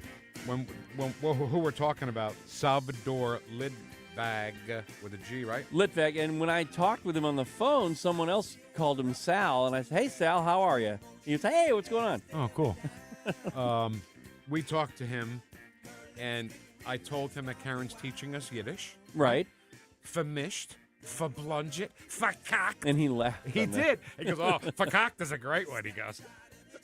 So we like him. Maybe we'll have him back on. I'm telling you, if you go on, just look, if you're on Facebook, go for the world's greatest Jewish jokes. Oh, And yeah. That's him talking about Yankel. Yankel walks into a liquor store. Yankel, yeah. That's what's his name, little Yankel? Every one of them. Almost. All right, when we get back, I'm a little pissed off. Oh, okay. All right. And I'm going to vent. I'll let you go, man. You go. Okay, that's next on 101.9 and 94.1 News Talk STL. Welcome home. Follow us on Rumble at NewstalkSTL. The Vic Porcelli Show My grandfather, Finnegan Scamp, would really be proud of me right now. on Newstalk STL. Not so sure about that, Joe. Not too sure. So, I'm sorry, Freeze Frame, Jay Giles Band. Why, oh why, are they not in the Rock and Roll Hall of Fame? I don't get it. Come you on, know? Ken. It's just one of those things you just can't get an answer for. It's already the guy who the band was named after is dead. Jay Giles died, so he won't be able to see Did one it. of Jay Giles' band members sleep with one of the guys who runs that Rock and Roll Hall of Fame or something's wife? We don't know. I didn't know where you were going with that. Well, you know, that could be. You Could be. Never Ken. know. All the girls always wanted to hug Peter Wolf, right? Right, They always right. Jump. Here, okay, very quickly. Jay Giles Band. You've seen people jump on stage and the security guys rough them up and throw them off the stage. And all that. Right. With the Jay Giles Band, it was okay. It was okay to jump on stage, give Peter Wolf a hug and a kiss, and then the security guy will gently walk you off stage holding your hand. Yeah, he was barefoot. Barefoot? Wasn't he barefoot? Wasn't What he? does that have to do with anything? Just because he's natural and he's very kind. He's just very, very, very organic. Well, the answer to your question is no. He Oh, wasn't I thought he barefoot. was. Black Crows used to be barefoot all the time. Who was it? Maybe it was some Dire Straits? No. A band that did one of our River of Toys shows at the pageant. Oh, okay. They had these like Persian rugs. There were 3 of them, and they each had a Persian Right. rug, and they were barefoot. They're also, I swear to God, I'm so sick of people. I am so sick of people. And you'll hear all about it next, by the way. But Chris Cooper from Serenity Wealth Management is one of the greatest guys, and he's, making you feel comfortable. Isn't that what life's all about? Yeah. Making people that you want to work with comfortable. And that's the first thing he does. And when you walk in to Serenity Wealth Management, you're going to see a couch. Is it couch or sofa? Either. I think one means you're an old fart and one doesn't. Okay. I'm going to say couch. I think sofa. Yeah. I don't know. You'll see the couch. You'll see a TV, fireplace, right? Little bar. If you walk around to the conference room, there's a painting of Kramer. You get the idea? It's a fun place. Wait, fun? This is all business. This is money. Oh, yeah, no, he'll get to that, but you might not know it's happening. Right. And he'll give you help on how you can save your money and leave your money to your kids or the charity of your choice. And I'll be damned, now he's got a radio show. Sorry. Got a little air under my diaphragm. He's got a radio show Sunday mornings at 9 o'clock. Right. And it's called Serenity Wealth Now. Is that right? Yes, and it's fun with finance. No. Listen in. Is that like a subtitle? Kind of. I think so. Or is that just your subtitle? Well, maybe it's mine. The New Holistic Retirement is his new book, and you can get that at SerenityNowTax.com. That's SerenityNowTax.com. Serenity Now with Chris Cooper. Investment advice offered through Fortis Capital Advisors. Serenity Now! This is 101.9 and 94.1. Female millennial Trump supporter. I listen to it like every day. Like, seriously, you get it. News Talk STL. Hey, it's Susie Moore. If new flooring makes you think hassle, think again, because Michael's Flooring is changing the game. For over 30 years, Michael's has been locally owned and trusted for quality, variety, and amazing service. Whether it's carpet, hardwood, laminate, luxury vinyl, or ceramic tile, their expert team makes installing new floors exciting, not stressful. That's why customers keep coming back. Visit Michael's Flooring at St. Peter's, Starting Prairie, Creve Coeur, or online at igotfloored.com. That's igotfloored.com. News Talk STL. Tim Jones and Chris Arps in the afternoon. On behalf of Chris Arps and producer Joey V, Tim Jones here to wish you and yours a very safe, happy, and healthy New Year. Tim Jones and Chris Arps. Weekdays at 4 on News Talk STL. Talk lines are open now at 314-912-1019. The Vic Porcelli Show. How dare you! Made in St. Louis for St. Louis. It's News Talk STL.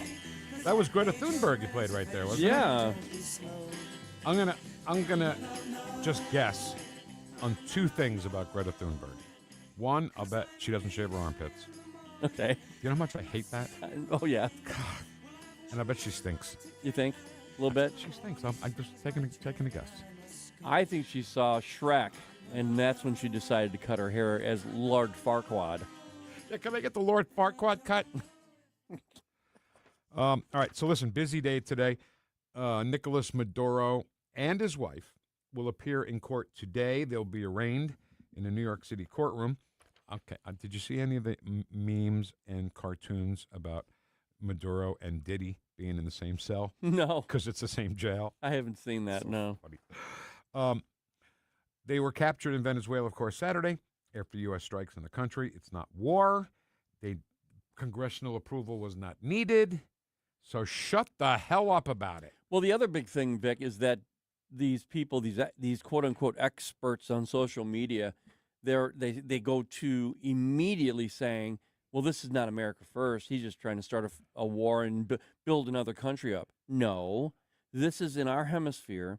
This is about China and Russia oil, that it is in our best interest that they not get, okay? And then also, of course, the drugs. It's everything. Everything that everybody has a stance on it, like it's drugs, it's oil. It's everything that protects this nation that he's trying to do. President Trump is the first president in American history to actually do something about what was going on down there. And what happened over the weekend absolutely was America first. Yeah, it was. So we got a little problem here. The hearing's set for 12 o'clock Eastern, which is 11 o'clock our time, which is the same time Tim Walz is going to do his little concession speech, I guess. He's not going to run for a third term. I wonder if he also says, you know what, I'm just going to step down now and take my little family and go live in Somalia. Or maybe China. Well, Somalia is the people that he's in tight with, apparently. Right. You know what I mean? Yeah. He might not be as welcomed where'd you say? China. China. But that was good, Ken. He did bring kids to China, and who knows what happened there, right? Right. Right. But I think Somalia might embrace him a little more. At this point, yeah. I wonder if he does the call to prayer. I wonder if he gets on his knees and does that call to prayer crap. Probably. I wouldn't doubt it. I mean, it depends. It depends who he has the company of at the moment. Yeah. We talked to Terris Todd from Project 21 a little while ago. He's got a friend named Qualls. Qualls? Yeah, Qualls. Qualls. It rhymes with walls, unfortunately. But who's going to run for governor? So he may have a little opening to get people to notice him. I hope Minnesotans really understand what's happening here with their money. I mean, Vic, it's so much money that it's not just Minnesota money. It's the country. It's the whole country that's contributing to these billions of dollars. They're saying now it could be up to $19 billion just in Minnesota, but they're also finding out Columbus, Ohio, Washington State. It's all over the country happening. This thing is just the tip of the iceberg. Did you see that? Oh, my God. Oh, my God. That's one of them, Ken. Is it really? Well, no. Tip of the spear, people say. Tip of the spear. I hate that because an iceberg is bigger than a spear. So Well, yeah. it should be tip of the iceberg. It should there's, be. There's so much iceberg underneath the water. Yes. Okay, God, that's great. Let me just write that down. Where is it? Over here. People don't know what you're doing right now. That's okay. Tip. Okay, just so you know, Vic's doing something, so we'll be able to reveal it to you. But I want to also talk about what was the last thing you said? What was the tip of the? So the fraud in Minnesota, right? 19 billion. Is that what you said? That's what they're estimating. They're saying it keeps going up because it's not just child care. It's not just transportation. It's not just Medicare, Medicaid, or whatever. It's everything. Everything. But do you see why Doge was needed so badly? Right? Well, I find that interesting that now President Trump and Elon Musk are now friends again. Right, but it's got nothing to do with Doge. You don't think? No, it's got to, and Ken, I'm glad, because it's got all to do with funding Republican candidates all around the country like George Soros does. Okay. If George Soros can do it, we can do it. No, but they won't like that at all. And they'll say that, who does that? Nobody does that. Well, what about maybe, George Soros? No, I don't know what you're talking about. That's just an idea. Who is that, Alex who? That's like Antifa. It's just an idea. Okay, so let me get on to, while I was away, when I say away from the station, we didn't go anywhere. I did some thinking. Okay. What's that supposed to mean? What is that supposed to mean? I did a little thing. Okay. You know how to think, Vic? Wow. You've really come a long way. Really good. On some, and this was before Maduro, okay? Because I'm sick of Rand Paul and Thomas Massie right now, who are against this thing we did with Maduro. Why? You know? I mean, they want to be contrarians. They just want to be stand out. Why? Why not? We know who Rand Paul is. His neighbor beat him up. He beat up Fauci. You know, we get it. That's your 15 minutes. Go back to the Senate and do your thing. Thomas Massie, I don't know what the hell he's done. I don't know. Yeah. But just to be exactly what I'm talking about here, okay? So this whole thing is based on phrases I don't like to hear. Right. And I'd like to run through just a few of them. And by the way, if you have any to contribute that you've heard me say this about, throw them in the chat box, okay? I hate certain phrases I don't want to hear. I don't want to hear anymore. One of them is, and the biggest one, is full stop. Mm-hmm. God, I hate that. Do you like when someone says period? Yeah, you don't need to say that. We know the sentence is over. Okay, they're talking to us like we're idiots, okay? Which brings me to my next one. Billion with a B. I heard you. You said billion. Why do you have to say with a B? Trillion with a T. Okay, that was my next question for you. If you liked that phrase, trillion with a T. No. What about million with an M? That's a great point. Why don't they say, you know what? This guy makes $1 million. That's $1 million with an M. You know, it's so ridiculous. I heard you, okay? If I didn't hear you, you didn't enunciate properly enough for me to hear that you said billion. Okay, now what if someone says to you, Vic, they made $1 billion, that's $1 billion. That's great. Okay. That's emphasizing what you're saying. Right. Emphasis. I appreciate that. They made $1 billion. $1 billion. Okay. Wow. All right. Don't tell me how to spell. Yeah, with a B. It's with a B. It's with a T. So, all right, we didn't spend enough time on full stop. Full stop. When somebody says full stop, what they're saying is, I'm right and you're wrong. Exactly right. That's all it means, even if they're wrong. That is so perfect. That's exactly what they do. Full stop. Yeah. Did you just do it? Did you just do it? Yeah. God, I hate you. Full stop. Don't say any more because I said full stop. You can't debate me because I said full stop. That's exactly right. At the end of the day, I've always hated that. At the end of the day. Yeah, That's been around for 20 years or I more. used to say it though, and I kind of like it. At the end of the day. You like it at the end of the day, or you like at the end of the day? I like at the end of the day. Because I can't stand it. I can't stand it at the end of the day. What are you talking about? You know what that is? That's like a vague way to say when this is all over. Well, some people say the thing is, okay, what it all boils down to, that's really what it means. Yeah. And then you say at the end of the day. Hey, let me tell you, Ed Stoit we are on the same page. We are kinetically connected. Simpatico. We are simpatico, Ed and I, because another one that I hate is balls and strikes. And all right, so this is not official chat box. Sayings to go away. Full stop, balls and strikes. I'm not kidding. Period. See, he doesn't even like period. Let me tell you. Just tell me. You don't have to tell me you're going to tell me. Just tell me. I might say that one, though. You do. Our democracy. Stop with our democracy. Who's this? I'm not sure. I think it might be Dave. God. Hi, Dave, maybe. Happy New Year, Vic. Thank you, Dave. Here's something I want you to stop saying. This is the Vic Porcelli Show. Why do you always ask Kenny? Can I say something? Shut the hell up and say it. Wait a minute. What? I don't want to Yes, be rude. You always say, Kenny, can I say something? Huh. Always. Anything else Always. I say that pisses you off? Yeah, you didn't wish me Merry Christmas. I didn't. I'm sorry. That's terrible of me. Happy Christmas. Merry Christmas. Happy New Year, Dave. Merry New Never Year. mind. I'm going to start a new saying now. Full start. You don't want to hear full stop? I'm going to go full start. So go ahead. Full start. That means I'm going to be wrong, I guess. No, yeah. If you say full start, though, that means everybody say something. Right. Everybody start talking now. All right, Vic, Dave. How was your time off, my friend? We did miss Fantastic, you. man. I did miss everything here. Miss Ken. Missed the station. So anyway. All right. Thank you, man. Appreciate you. All right, brother. Love you guys. Love you, Dave. See you, buddy. Top you, of bye. mind. Cinderfer doesn't like top of mind. Yeah. No, I don't like that either. So anyway, I'm sorry I wasted all the time and didn't get to talk about people that say, I'm just calling balls and strikes. Uh-huh. You know what that means? I'm a squish face. Okay. And I agree. And I don't want to take a stand one way or the other, you know? So I'm just calling balls and strikes. Don't kill the messenger. I'm okay with that one. Oh, yeah. Okay. But if you're a lefty, be a lefty. If you're a conservative, be a conservative. Right. Don't say you're going to call balls and strikes. That's a bunch of crap. Yeah. Okay? We talk about being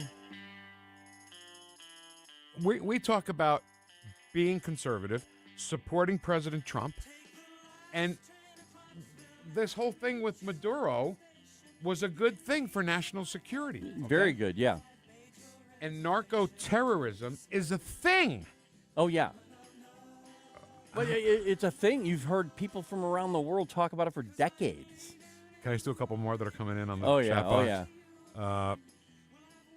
First of all, Ed says, Dave, Vic is being courteous to Ken and cognizant of the show's timing. I didn't even think I was that smart. Where did he get that information? Because that sounds like inside baseball stuff. Inside baseball, it's another one. You don't like it? Not really. I like it. My pet peeve phrase is, to be honest with you. To be honest with you. No, just no. That makes a great point. Yeah, just lie to me. We've been talking for about 2 hours now. Well, now I want to be honest with you. I was so After all this dishonest time. the first hour and a half. Oh my God. So, please stop with the full stop. Stop with the billion with a B. And I got to say, I didn't realize this. I go back and watch the show once in a while, and I was watching the show. And we had a guest on, and that person said trillion with a T. And Ken is behind this massive wall of monitors here, and a lot of times I don't see him. He's way over there typing or something or doing something.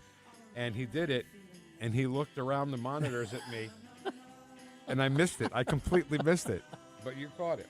Billion with a B, trillion with a T. Hate those. Well, at the end of the day, Vic, One more, and I'm going to throw a piece of pineapple at you. So that's my take. Don't be a squish face, I guess, okay? Right. Be on the offensive.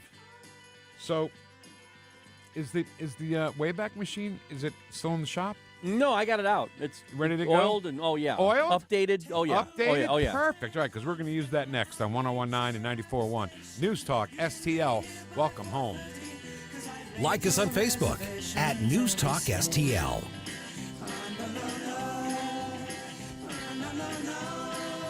Whoosh. The Vic Porcelli Show. My son has not made money in terms of this thing about, what are you talking about? China. Made in St. Louis for St. Louis. It's News Talk STL. Monkey is last train to Clarksville. I don't think Neil Diamond wrote that, but Neil Diamond wrote a lot of the songs. Like, I don't know, I can't think of any right now, but he wrote some songs for the Monkees. And there's a movie out right now. It's not about Neil Diamond. No, it's about a band who does Neil Diamond music, I believe. What the hell? Yeah. What? Yeah. Best movie of the year. Yeah. About a Neil Diamond tribute band? Really? Right. All right, let's talk about Stan Clement, because he is an American original, and he's a great conservative. And let me tell you something. He's not going to say, well, I just call balls and strikes. He's not going to do that. Hey, I looked at your tree, and I'm going to call balls and strikes here. He's not. You don't need to do that. He's going to tell you your tree sucks. What have you done to this tree? Here, let me help. Right. That's what he'll do. And he'll try his proprietary system that has nutrients that goes into the tree, into the roots, and fixes a lot of trees. Now, let's say in the unlikely event that it doesn't work, the money that you put into trying to save the tree will go towards removal of the tree. It's a good deal that nobody else is going to give you. He's a great guy. RootsPlusLLC.com for Roots Plus. RootsPlusLLC.com. All the information I need on the drive to work. Like Ferguson in the morning. I keep it on throughout the day, whether it's local, national, or something big that's happening overseas. News, analysis, and opinion. St. Louis is #1 for conservative talk. News Talk STL. Concerned about the condition of your windows driving up your energy bills? I was too. It's only called STL Windows and Doors. Call today for your free in-home estimate and start saving tomorrow. 314-277-5952 or stlwindowsanddoors.com. 1949, the last time a Republican held the top post in St. Louis City. A gallon of milk was 84 cents and streetcars ran down Grand Avenue. Unfortunately, St. Louis City streets are no longer the epicenter of family and business life. In the 80 years of Democrat control, our city has been on a steady decline. Hello, Kirk Ilsinger, chairman of the Republican Party for the city of St. Louis, and we believe it is our duty to provide a different path forward. I invite you to our meetings the first Thursday of every month. Learn more at stl-gop.com. Paid for by St. Louis City Republican PAC. Curtis Farber, Treasurer. Fox News commentary with Mary Catherine Ham. Next.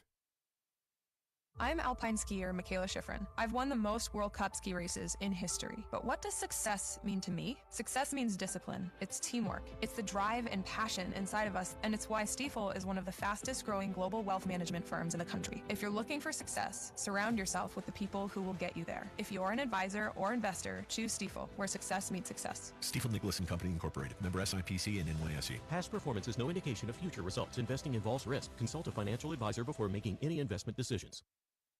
Here's Mary Catherine Ham's reaction to allegations of widespread fraud in Minnesota. People sense that they're getting bilked here. They sense that they bought into a deal, which was Democrats largely pitched to you, hey, we need these giant government programs. You need to fund them to be a good person, and then we're going to help people with things. And if that money goes to fraud, you're not only not helping people, you are taking money from Americans who could use it for honest ends. And that is criminal. You should not be doing that. People should answer for it. And the sort of idea from the Obama years that extended in the Biden years was, hey, if you play by the rules and you work hard, you should benefit. But then if you're doing fraud, again, it's going to people who aren't working hard, who aren't playing by the rules, and the people who play by the rules get fed up with that eventually. For more commentary like this, go to foxnewspodcast.com.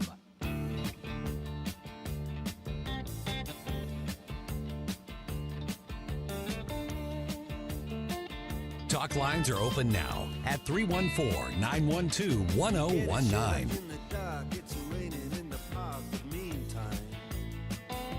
Vic and Ken. Here's $40 if you leave right now. No, I stay. The Vic Porcelli Show on 101.9 and 94.1 News Talk STL. Good morning and welcome to 101.9 94.1 News Talk STL. I'm Vic Porcelli. That's the great Ken Williams over there. It's good to see your face, man. It's good to see you, man. I'm so glad you're back. Yeah, thank you. I appreciate that. Not taking anything away from the people who filled in for you because they were a lot of fun. But no, that's okay. They're not as good as me. Just not Vic. Just not Vic. Not Vic. I'm kidding when I say that, of course. So, Ken, I asked you before we went to the break. I know that the Wayback Machine had needed some work. It was in the shop. Have you done all that work? Yeah, I'm just double checking here. You know, everything seems tight, Oil ready to change, go. Yeah, everything ready to go. Oil change, everything, gears and everything, Yeah. the motor working and everything. So, because we have a very special Wayback Machine mission here, because we have to go to a certain year and then back to a different year and then back to the present. Correct. Can it Correct. handle that? Yes, it All can. right, rev it up.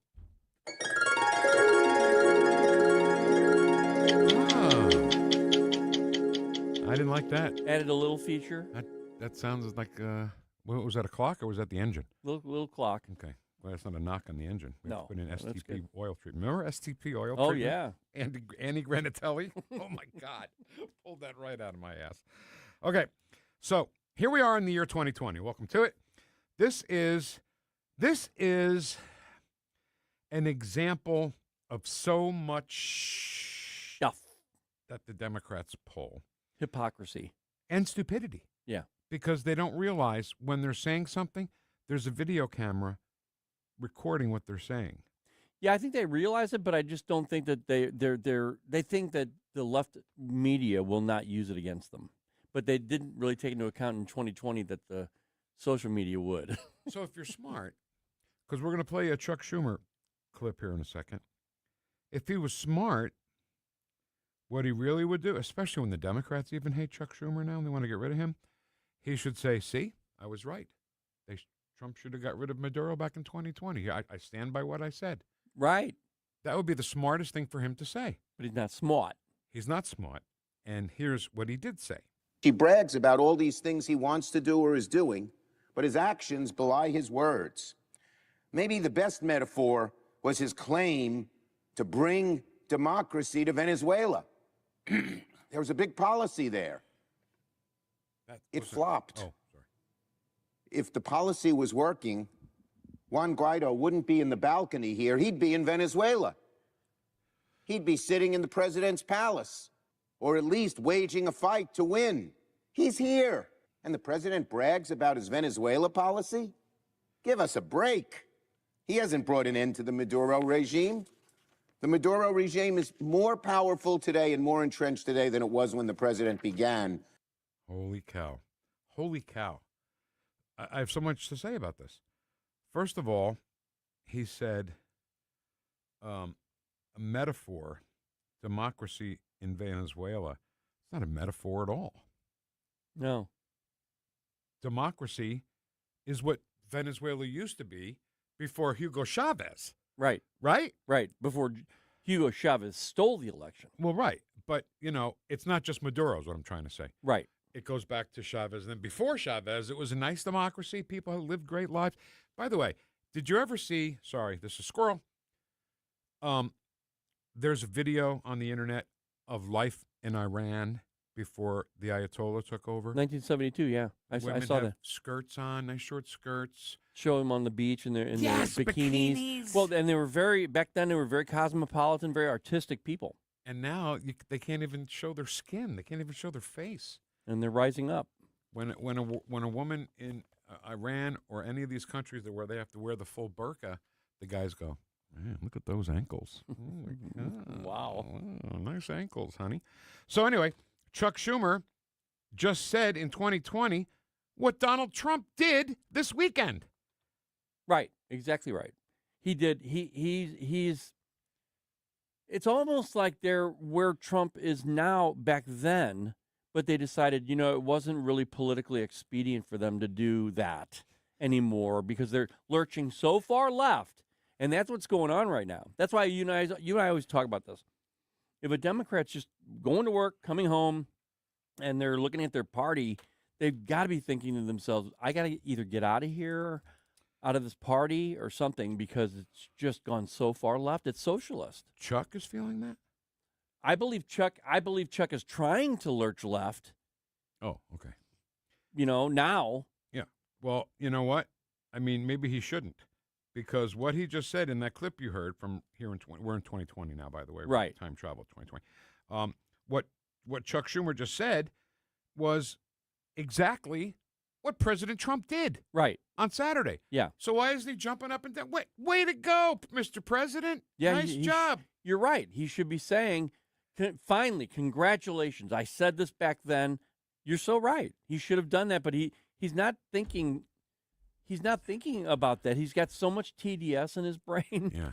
It destroys every form of thought that he has. If he was smart, and if he wanted to, lessen the divide in this country, he should say, way to go, President Trump. John Fetterman has said it. He's okay. So Schumer's the Senate leader, but they're both senators. Fetterman and Schumer are both just senators. Right. When it comes down to it. And Fetterman is saying, good job, President Trump. Right. I mean, why can't they take a cue from somebody who's not trying to divide this country, who's trying to unite this country? And I think Chuck he should just say, see, I told you. Gorsuch, Kavanaugh, what? There's a key that you said there, division. They thrive on division. Why would they want to unify this country? You're right. All right, so now we're in 2020. Can we do like a short little thing to 2025? Yeah, let's try that. All right, get it. Oh, that was a short drive. Okay. 2025 now. Here we are. Beginning of 2025. And Karine Jean-Pierre, I forgot all about her. During the Biden administration, where she announced updated U.S. measures on Nicolas Maduro. Look out! Quickly turn to Venezuela, where Maduro once again demonstrated his complete disregard for democratic norms and proceeded with his illegitimate inauguration. As President Biden emphasized during his meeting with President-elect Edmundo Gonzalez Urrutia on Monday, January 6, we believe that it is essential that the will of the Venezuelan people is respected. In coordination with our partners, we've given Maduro and his representatives every opportunity to restore democracy, but they haven't. So today we are building on all of our previous actions and taking further major actions. We announced new sanctions on key Maduro-aligned officials as a part of our efforts to hold them accountable, and we imposed more visa restrictions totaling nearly 2,000 individuals. We also increased the reward amount to $25 million for Nicolas Maduro and his so-called Minister of Interior as part of the Department of State's Narcotics Rewards Program. Now, keep in mind, this was just before the inauguration of President Trump in 2025, January. She's still reading. Every word you just heard there, she was reading. You know what? I hate to waste time, but can you go back? Because she mentioned somebody in Venezuela, and she was real confident about the first name and the middle name. Right, and then the last name, she kind of... Right. Yeah, do it. Again demonstrated his complete... Quickly turn to Venezuela, where Maduro once again demonstrated his complete disregard for democratic norms and proceeded with his illegitimate inauguration. As President Biden emphasized during his meeting with President-elect Edmundo Gonzalez Urrutia, Edmundo Gonzalez Urrutia. Edmundo Gonzalez. Is that right? I think that's right. Is that right? Edmundo Gonzalez Urrutia. Isn't that funny? It's funny. That is a no-confidence, stupid press secretary. She read every word. And you know what's really bad about this whole thing with her reading? You can tell she didn't pre-read. Ugh. She's looking through it. So it's bad enough that she's reading, but she didn't even proofread what she's doing. Come on, pre-read. Come on, get yourself set up at least to sound like you know what you're talking about. I mean, if you listen to that again, you'll go, oh, my God, she really doesn't know what she's saying. She doesn't. And I think that's a good... Can you play just that little bit again? On Monday, January 6, we believe Edmundo Gonzalez Urrutia. On Monday, January 6, we believe that it is essential. That part right there. If she knew what she was talking about, she would have said it much more conversational. Listen to how she says this. On Monday, January 6, we believe that it is essential that the will of the Venezuelan people is respected. Oh, really? Wow. The will of the Venezuelan people is respected. Okay. Yeah, Vic. What really did Joe Biden do for 4 years? He did nothing. He ate ice cream. He didn't do anything to better the United States' position in the world. No, I would agree with that. I mean, he really didn't. He blocked everything that President Trump, on day one, everything that was beneficial to this country. What about all those high-paying union jobs? Right. Got rid of those with the XL pipeline. First day. Day one. Yeah. All right, get me back to the president because I'm getting Yeah, I sick. know. I'm getting a little nauseous. Oh, it was a short trip. Okay. So listen, it's a crazy busy. Is that right? Yes. It's a crazy busy Monday. Starting with, we got Maduro.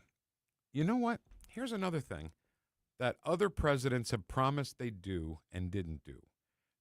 First on my list being moving the embassy in Israel to Jerusalem. Right. How many presidents said they were going to do it? Oh, no, probably 4 or 5. And how many besides Trump did it? None.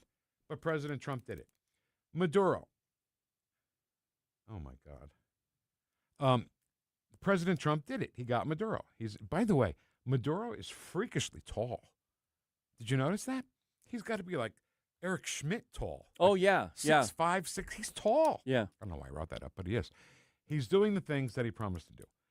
So, and Tim Walz, I'm sorry to use both of those men in the same sentence, but Tim Walz is holding a press conference at 11 o'clock. We're going to keep our eye on that, and we will carry it for you as soon as we see him walk up to the podium. Yes. Even if we're in something else, we'll stop and we'll come back and we'll play it, and then we'll make up whatever we missed. Yeah, because, we want to hear what he has to say, but what do you think? Can you predict what do you think he's going to say specifically? He's going to blame it on, he's going to use the word weaponize the Department of Justice. Okay.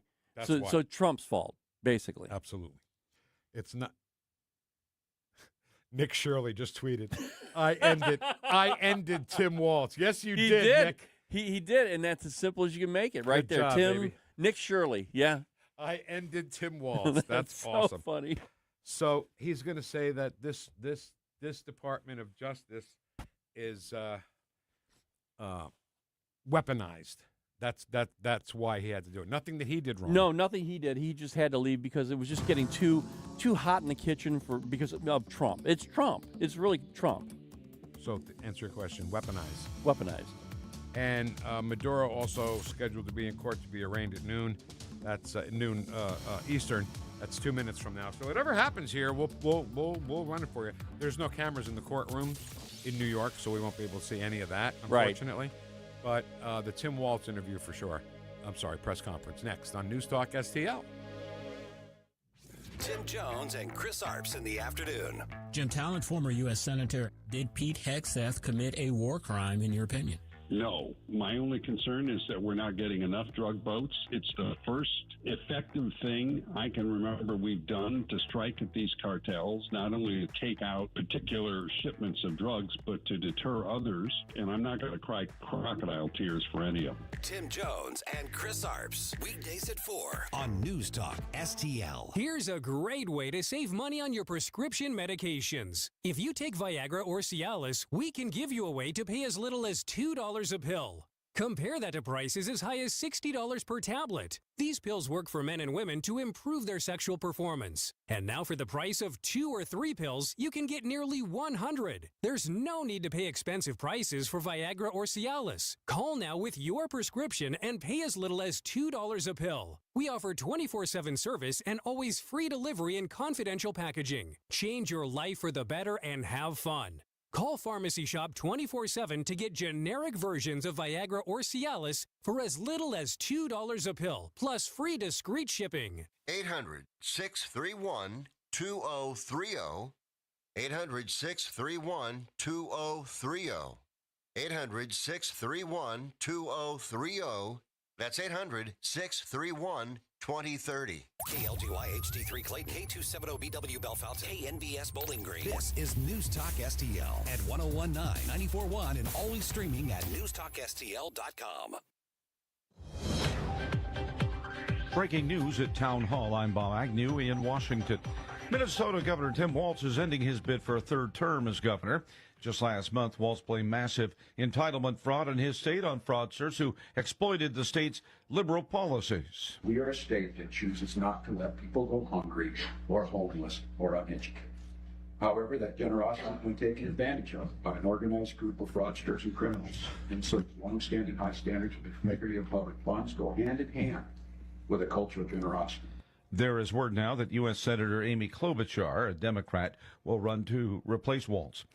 Deposed Venezuelan President Nicolas Maduro set to make his first court appearance today on the narco-terrorism charges that the administration used to justify his capture and extradition to New York. President Trump addressed the issue last night to reporters on board Air Force One. Now, we have a very sick neighbor. It's not a neighbor, but it's close to a neighbor, and that's Venezuela. It's very sick. Colombia is very sick, too, run by a sick man who likes making cocaine and selling it to the United States, and he's not going to be doing it very long, let me tell you. Maduro and his wife were expected to appear at noon Eastern Time before a judge for a brief but required legal proceeding. Millions of Americans are facing higher health care costs with the arrival of 2026. Here's Greg Cluxton. Democrats forced a 6-week government shutdown over the expiring Obamacare tax credits, but the clash with President Trump and Republicans did not result in any changes. Congress offered no fix before the New Year's Day deadline for the subsidies, which were enacted during the pandemic. On average, the more than 20 million subsidized enrollees in the Affordable Care Act program are seeing their premium costs rise by 114%, according to an analysis by the healthcare research nonprofit KFF. Greg Clugston, Washington. More on these stories at townhall.com. Wesley Financial Group is not a law firm. I'm Chuck McDowell, founder of Wesley Financial Group. Did you buy a timeshare because they told you it was a great investment? That's a lie. Most timeshares can be bought online for $1. To find out what your timeshare is worth and to cancel it, call us today and we'll send you our timeshare exit kit free with all your options for cancellation. Call Wesley for your free exit info guide. 800-893-2288. That's 800-893-2288. My name is Whitney Allen. I am a widow. My husband, Ryan, died. Never thought in a million years. They want to poison our people against each other. All right, Tim Walz making a speech right now. We'll get to Mike Baue coming up in just a bit from Snooze Mattress. Here's Tim Walz. Best place in the country to raise a family. They've already begun trying to withhold funds that were meant to help families afford child care. And they have no intention of stopping there. Make no mistake, we should be concerned about fraud in our state government. We cannot effectively deliver programs and services if we can't earn the public's trust. That's why over the past few years, we've made systemic changes in the way we do business. We've gone to the legislature time and time again to get more tools to combat fraud. We've hired people we fired people who weren't doing their jobs. We see people go to jail for stealing from our state. We cut off whole streams of funding in partnership with the federal government, where we saw widespread criminal activity. We put new locks on the doors of our remaining programs, and we've hired a new head of program integrity to make sure that those locks can't be broken. All across this state, Minnesotans are hard at work on this problem. Advocates, administrators, investigators are on the front line defending the integrity of our state's program. And I want to give a very heartfelt thank you to all of them. There is more to do. A single taxpayer dollar wasted on fraud should be intolerable. And while there's a role to play for everyone, from the legislature to prosecutors, to insurance companies, to local and county government, the buck does stop with me. My administration has been taking fast, decisive action to solve this crisis. We'll win the fight against the fraudsters. But the political gamesmanship we're seeing from Republicans is only making that fight harder. We've got Republicans here in the state legislature playing hide and seek with potential whistleblowers. We've got conspiracy theorist right-wing YouTubers breaking into our daycares, demanding access to our children. We've got the President of the United States demonizing our Somali neighbors and wrongfully confiscating funds that Minnesotans rely on.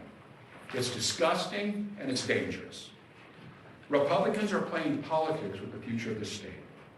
It's shameful. And I've said it before and I will continue to say it. We welcome ideas from anyone, in any party, from any walk of life, who wants to help us continue to stay ahead of these criminals. And we welcome the involvement of the federal government. I am grateful to the career professionals at the U.S. Attorney's Office and the FBI who have been helping us fight this fight for years. But I cannot abide the actions of the political leadership in Washington. These opportunists are willing to hurt our people to score cheap points. They and their allies have no intention of helping us solve this problem, and every intention of trying to profit off of it. Which brings me to this. 2026 is an election year. Election years have a way of ramping up the politics at a time when we simply can't afford more of that in Minnesota. In September, I announced that I would seek a historic third term as Minnesota's governor. And I have every confidence that if I gave it my all, we would win the race. But as I reflect on this moment with my family and my team over the holidays, I came to the conclusion that I can't give a political campaign my all. Every minute that I spend defending my own political interests would be a minute I can't spend defending the people of Minnesota against the criminals who prey on our generosity and the cynics who want to prey on our differences. So I've decided to step out of this race, and I'll let others worry about the election while I focus on the work that's in front of me for the next year. That's all I'm we need. passing on this race with zero. He's out. You know why he's out? Why? Because Republicans are terrible people.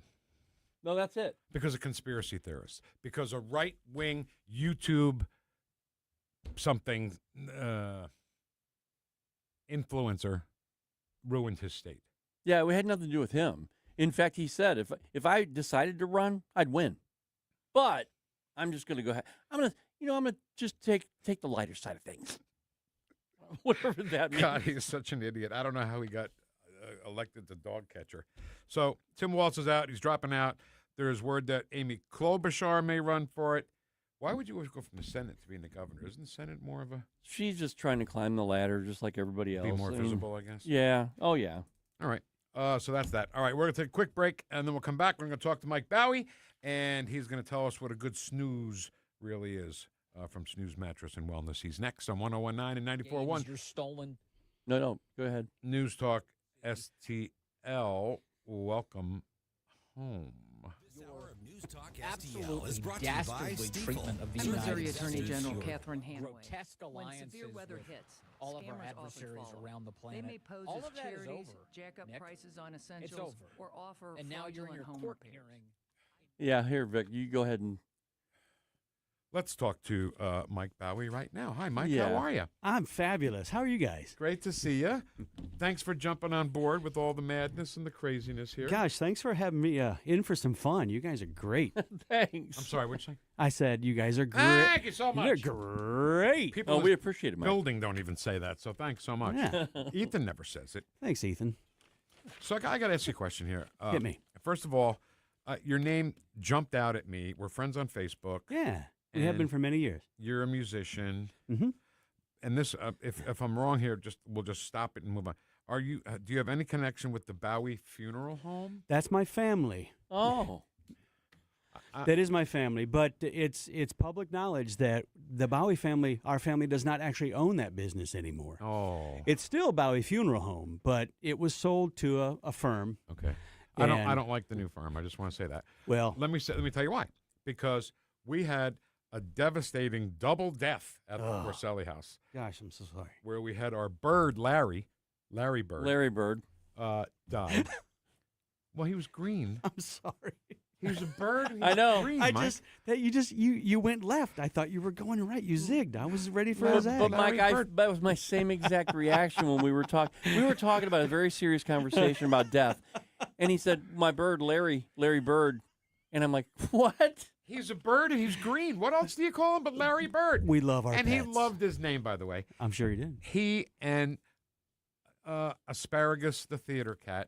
Oh, my Gus, goodness. got hit by a car and killed within a couple of days. It was tragic. It was terrible. So we called Baue Funeral Home, and we went up there. This is when your family owned it. Okay. And they were so nice and gave us a great deal, 2-for-1 kind of a deal. Yeah. We were very appreciative of that. And then we needed them again. This must have been after the sale to another After the company. sale, yeah. And they sucked. I'm sorry. It's okay. It's just that the Baue family. is a Well, family Lisa, I a already tremendous businesswoman. She saw the that industry changing, and it was time to get out. Yeah. And she made the right move. She's brilliant. All right. So you are pretty brilliant yourself there, Snooze Mattress thank guy. you for saying so. So It's when like did this all pop up, the Snooze Mattress business? Well, we opened in April.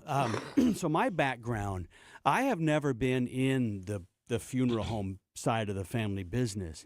I'm in the health and wellness business. So my purpose is to keep people alive and well as long as I can. And then, of course, when I was done, I would just call Lisa and never come. Oh, my God. That's as left as Larry Bird. Sorry. No, just kidding. Okay. So I own some other companies in the health and wellness business. Can I mention them? Of course. OsteoStrong. Okay. In O'Fallon and St. Peter's. Bones. Yeah. I'm sorry? Bones. Bones, yeah. Bones and muscle remodeling, natural. So I've been in that business for coming up on 10 years. And, you know, when my team is amazing. And the truth is I kind of didn't have much to do. So I started looking for something to do. And who knew that the mattress business, when you do it right, is really a health and wellness business? That's true. A good night's sleep on a good mattress makes your back hurt less. It's everything. It's the most underrated performance enhancer on earth. And, you know, sleep is not the end of your day. It's actually the beginning of your day. So the quality of sleep that you get is paramount. I think it's completely true. And here's the good thing, okay, because somebody will say, well, the mattress industry is just flooded with companies.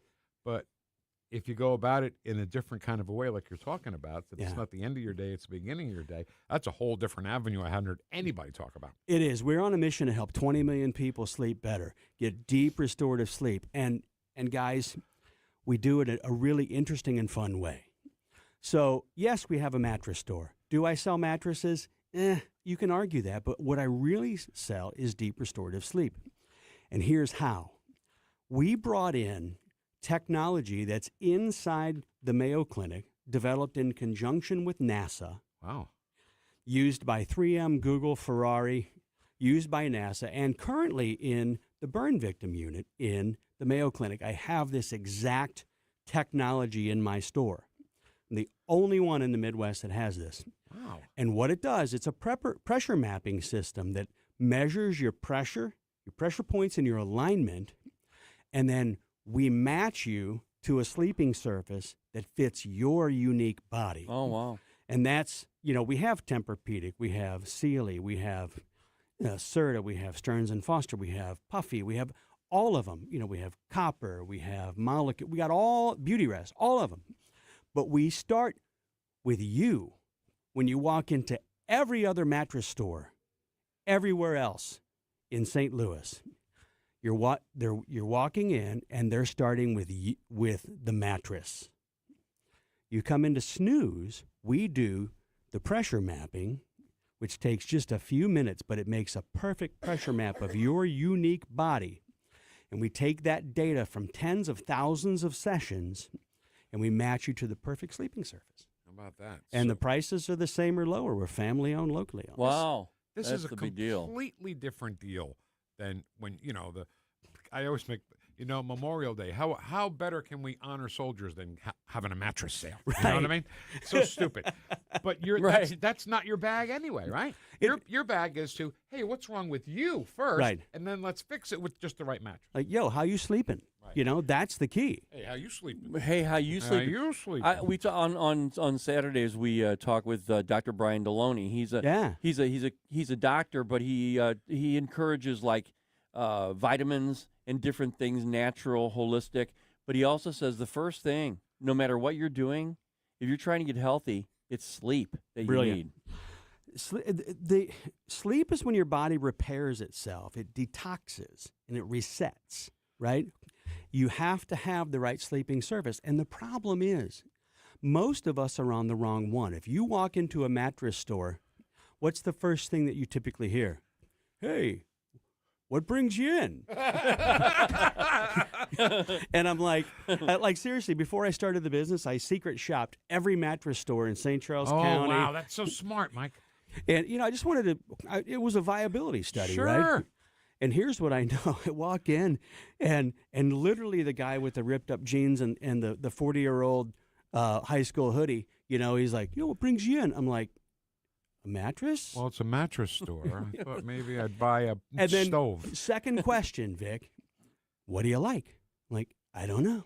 You got 45 mattresses here. Then, third step, go lay on someone. I'll meet up with you. Well, how do I know what's right for my body? Of course. That's brilliant. Ken, I'm telling you, when you walk into Snooze, we start with you. We know what's right for your body. Wow. And we have high, medium, low price for every body type. I think, this is just me speaking, okay? By the way, we're talking to Mike Baue, welcoming him to the News Talk family from Snooze Mattress Factory. I think you should hire a fat... I like where this is going.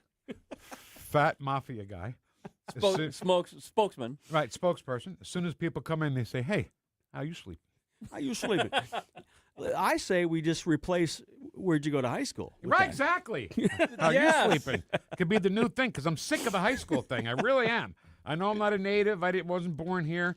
But, God, what's the difference? How you sleeping? While we're at it, Mike, can I just add you into a conversation we had a little while ago? Sure. These are some words and phrases I don't ever want to hear anymore.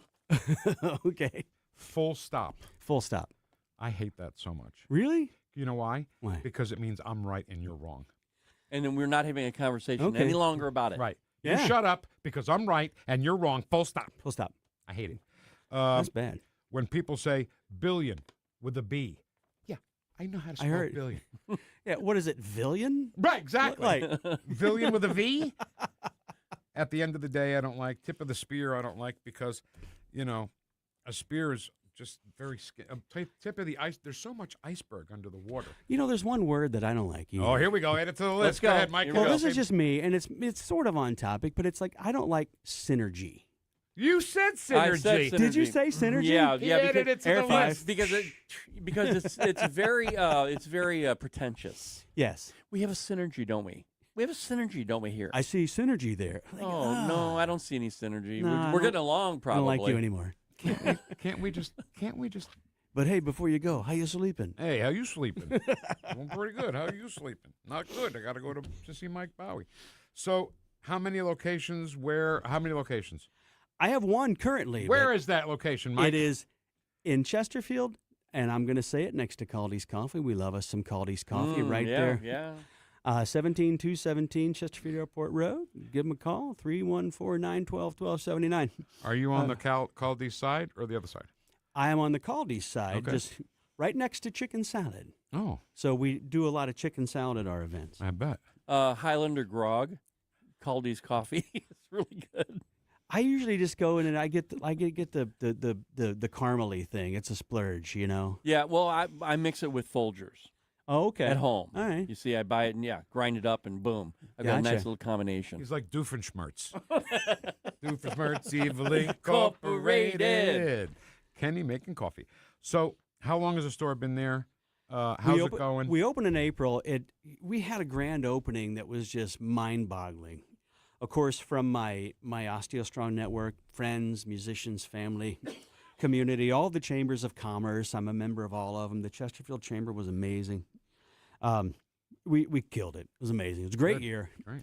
And we've already started this year off. It's mind-boggling. When you bring a solution that's unique and you have a way to add value to a community, such a boring industry.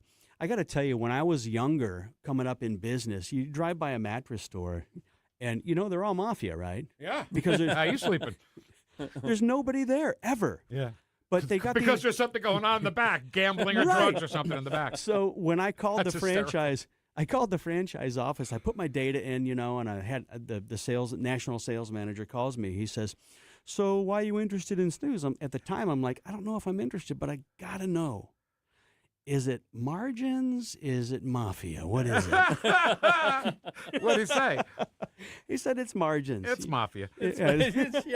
Just don't tell anybody. Let me tell you, there was a place in Baue on Manchester Road called Maggie Moo's. Yeah. And it really was a fun idea to get ice cream. You could put anything you want, M&Ms, Snickers, whatever, and they'd crush all the stuff into the ice cream.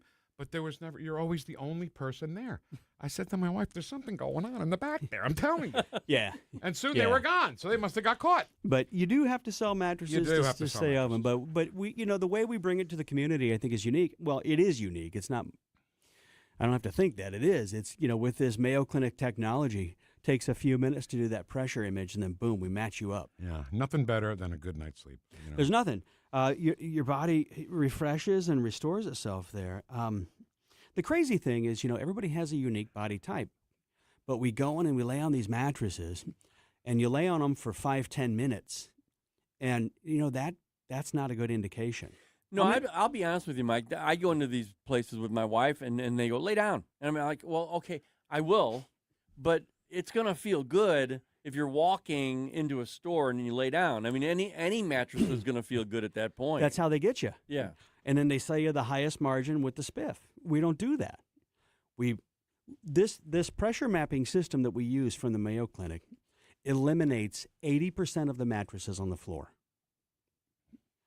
If we don't have 100, but if we had 100 mattresses, we would tell you these 20 are good for you. Those 80 aren't. But it eliminates that problem. And here's the thing that I want you guys to know. If you told me you have 10 seconds left, what are you going to say? I'd say that sleep problems are fixable, and it's not aging. It's a bad mattress. I'll be damned. You know what? My wife's a nurse, and she always says your body heals while you sleep. Mm-hmm. And I don't think it can heal unless you're on a good mattress. It's true. And being supported. And, where everybody's going now with sleep systems, we talk about sleep systems now, not mattresses. Huh. Because you can have a base that, like the old hospital beds, right? Everybody's buying them where it elevates you 10 to 15 degrees, acid reflux. Yeah, that's a big one for me. Better oxygen absorption. You can raise the feet if your feet raise are swelling. Raise the feet, too, for lymphatic flow and blood flow. Yeah. But it gets even better because, Vic, do either of you guys snore? Oh, yeah. Okay. I don't snore. I think he's lying. What? Okay.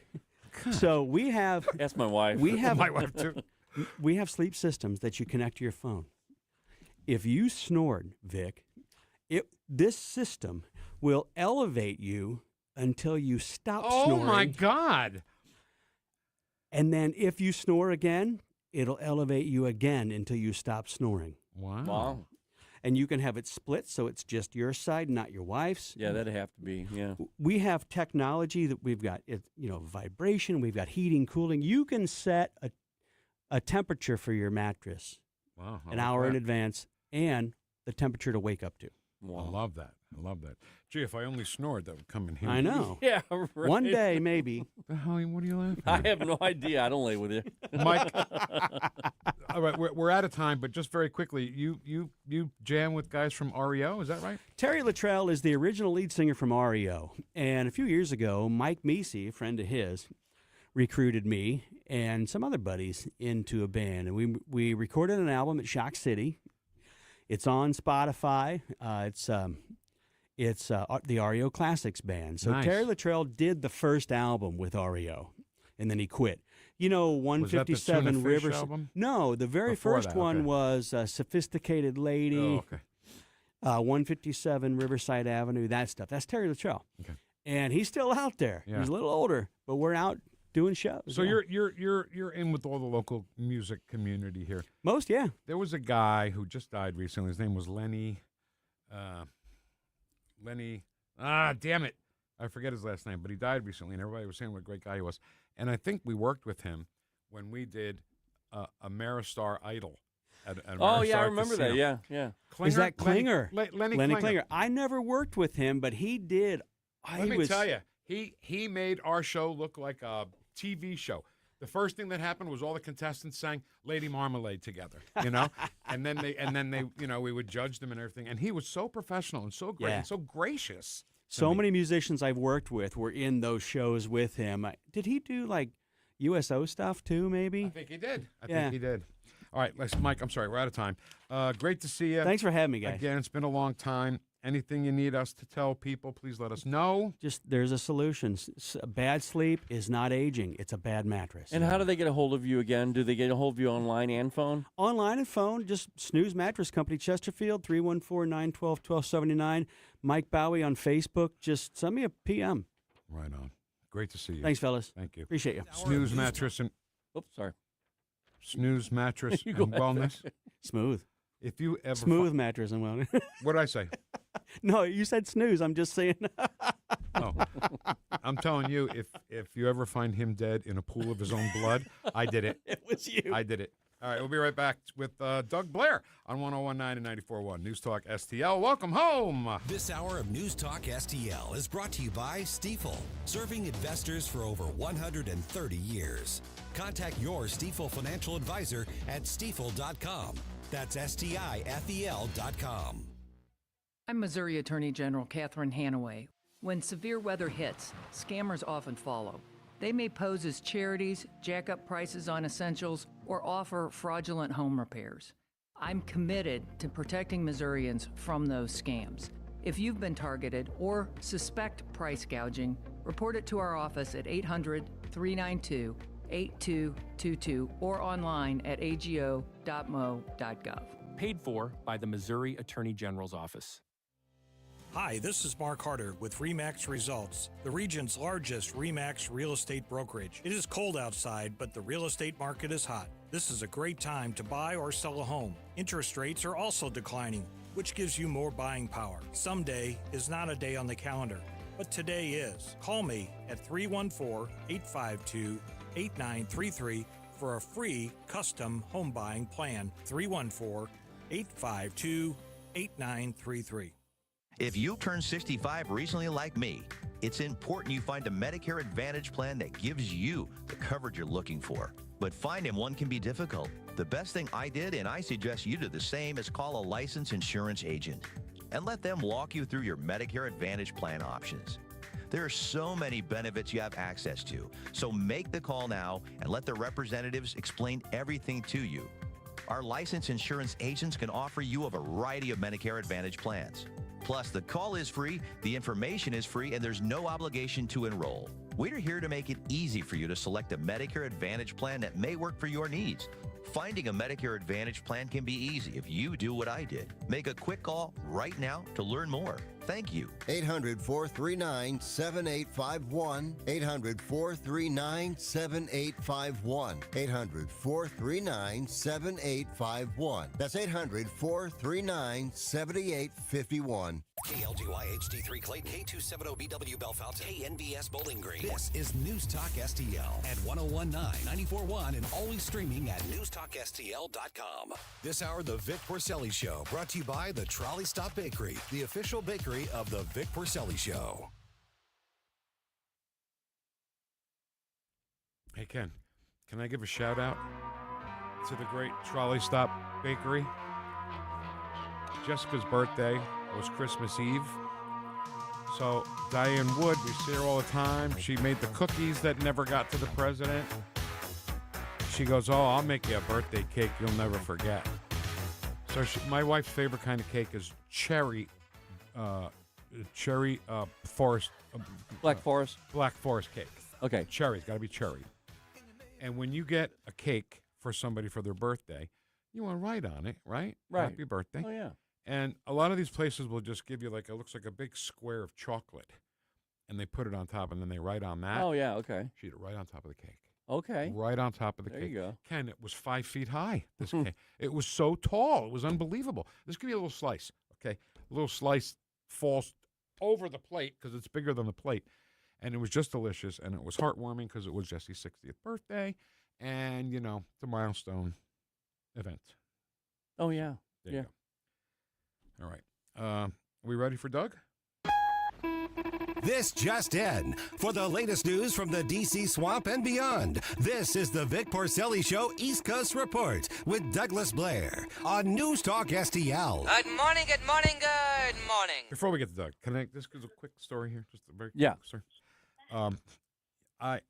My wife is so good to me. She's always thinking of other people and not herself.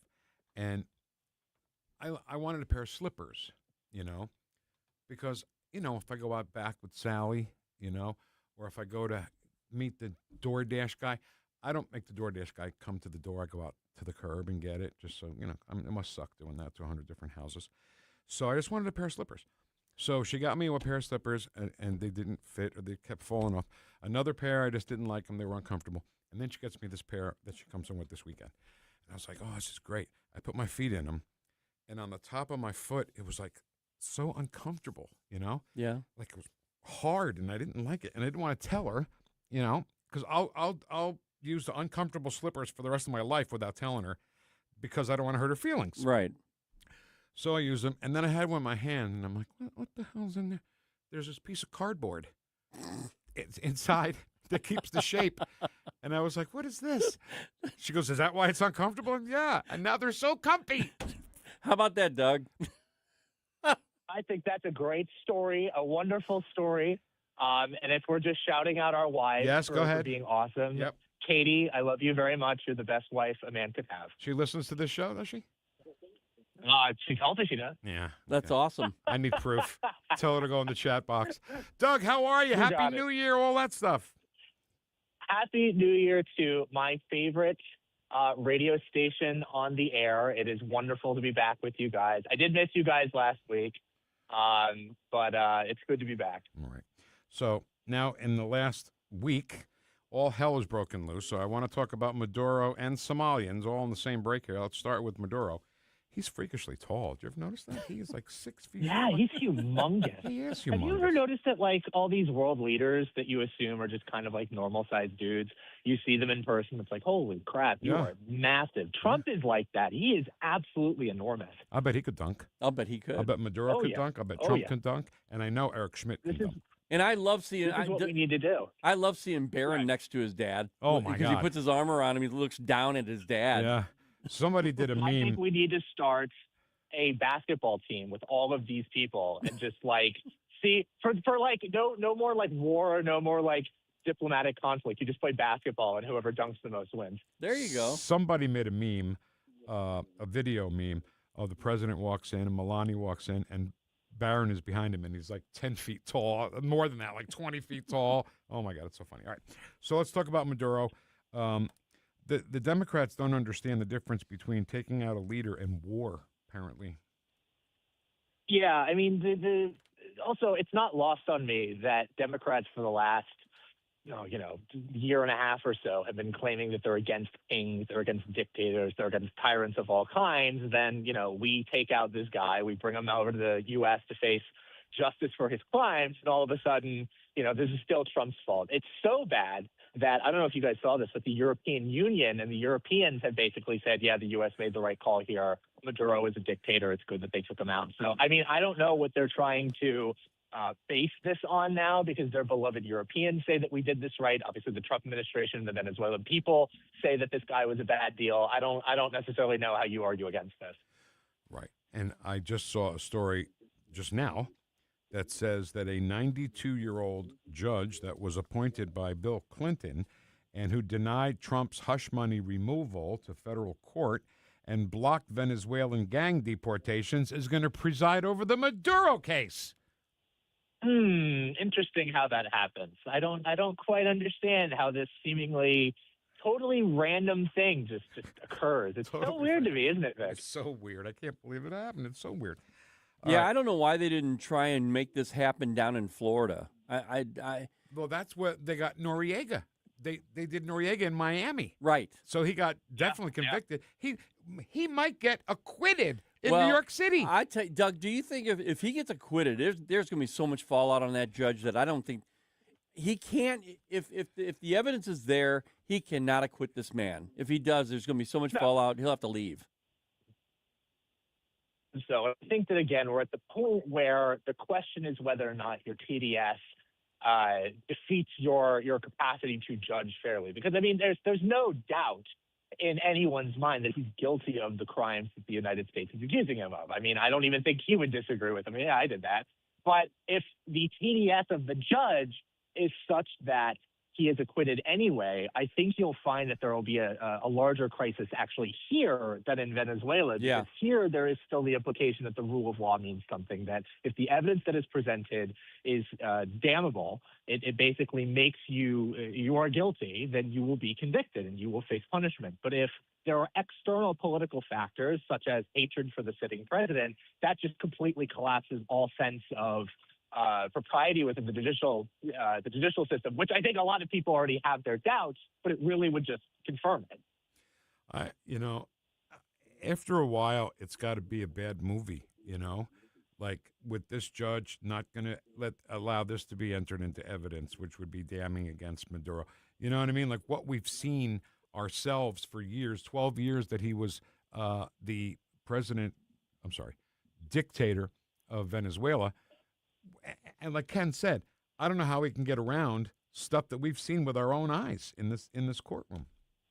Well, I mean, the Democrats and the left have gotten away with this for years now, where they'll say something that is obviously happening with our own eyes is not to be trusted. They did this with President Autopen, where if you looked at, his failing mental health, you looked at the fact that he seemed like he was dead half the time. He was actually running circles around his administration, and they were struggling to keep up with him. And then, of course, they were forced to admit, he was basically brain dead. But they got away with it for a couple of years. So don't put it past them. They'll try. And liberals in this country think they know more than Venezuelans who lived in that country under Maduro. Listen to this guy. Okay, as a Venezuelan American, I got some to say. My family, my parents, my sister, my extended family, all lost everything. Their work, their savings, their investments, gone. Wiped out by a narco-dictatorship that has held Venezuela in a death grip for over 25 years. And what happened to my family has happened to millions, and yes, millions. The Venezuelan exodus is the second largest displacement crisis on earth after Syria. This is not just a tragedy. It is one of the great humanitarian disasters of our time. But the suffering doesn't end there. This regime has jailed hundreds of political prisoners. Thousands have been murdered simply for speaking out. Thousands murdered. But liberals in America think they know better. Right. But I mean, again, they don't. And I think the rest of the world is very clearly reacting to this in the way that is appropriate. Like I said, if you lose the Europeans who basically don't have free speech rights anymore, that have, mass suicided their cultures because they want to import the third world, and you lose them, find that you are on the wrong side of things. And I think that the Venezuelan people at the end of the day are the only people that matter. And they are clamoring, they are cheering, they are so happy that this man is gone. Now, does this mean that immediately things will get better? No, I think that it requires a lot of work. And of course, the question is, what does that look like? The Trump administration has said that the U.S. is now in charge of Venezuela. I don't know exactly what that means, but I think the fact that, there's a question of whether or not the Venezuelan people themselves wanted this. That is absolutely the wrong place to start. This was clearly what they wanted. It was clearly time for Maduro to go. The question now is, where do they go from here? Well, yeah, Doug, but I think that was a great thing that President Trump said is we are in control now for now, because they needed that. They didn't have leadership. That could have gone into chaos real quick had President Trump not said that. So I think the only reason why I think President Trump said that was to say, look, calm down. We are in control of things for the moment. But I don't think Trump ever thought that, well, now I'm taking control forever. And that's what that's what the left thinks, that they're going to try and get away with passing along to everybody. Look, I don't think that we're going to have like Governor Marco Rubio of the 51st state of Venezuela here, but as funny as that would be. But I think that it is the question is, where does the country go from here? Because obviously, I think certain people in Washington in particular are a little nervous that we could have a repeat of Afghanistan or Iraq or Vietnam, where there's this American presence that like nobody really knows what's going on. The question is like, are we nation building here? Are we just replacing one dictator with another dictator? Are we replacing this person with a pro-American, pro-democracy? It's unclear at the moment. And of course, I'm not one to say, like, this has to be hashed out right now, immediately. This takes time, and you want to make sure that the correct person is installed in that position, because otherwise we could be just doing the same thing 10 years from now. And I have confidence that the people at the White House, the people in the Trump administration have thought this through. Marco Rubio clearly has been thinking about this for decades at this point. I think that there's no reason to consider this as a rogue adventure, shall we say. All right. Blair Broadcast, DouglasBlair.substack.com, right? You killed it. Nailed it. Thanks, Doug. We'll talk next week.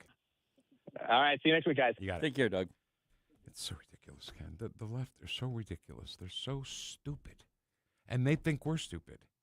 They're just, Vic, they're just on the wrong side of everything. Do you know why they think we're stupid? Because stupid people think everybody else is as stupid as they am. Right. As they are. Yeah. So they think they can, Chuck Schumer, I never said that back in 2020. That Right. President needs to get rid of Maduro. What are you talking? I was grilling burgers with cheese on them right out of the freezer. I know what I'm doing. Right. Right? Let's get to the chat box next, Ken. Can we do Yeah. that? Yes, we can. I've missed my chat boxers, International Brotherhood of Chat Boxers, Local 1019 and 94.1. News Talk STL. We ready to roll? I think we are. Well, go ahead and do it. Roll. There we go.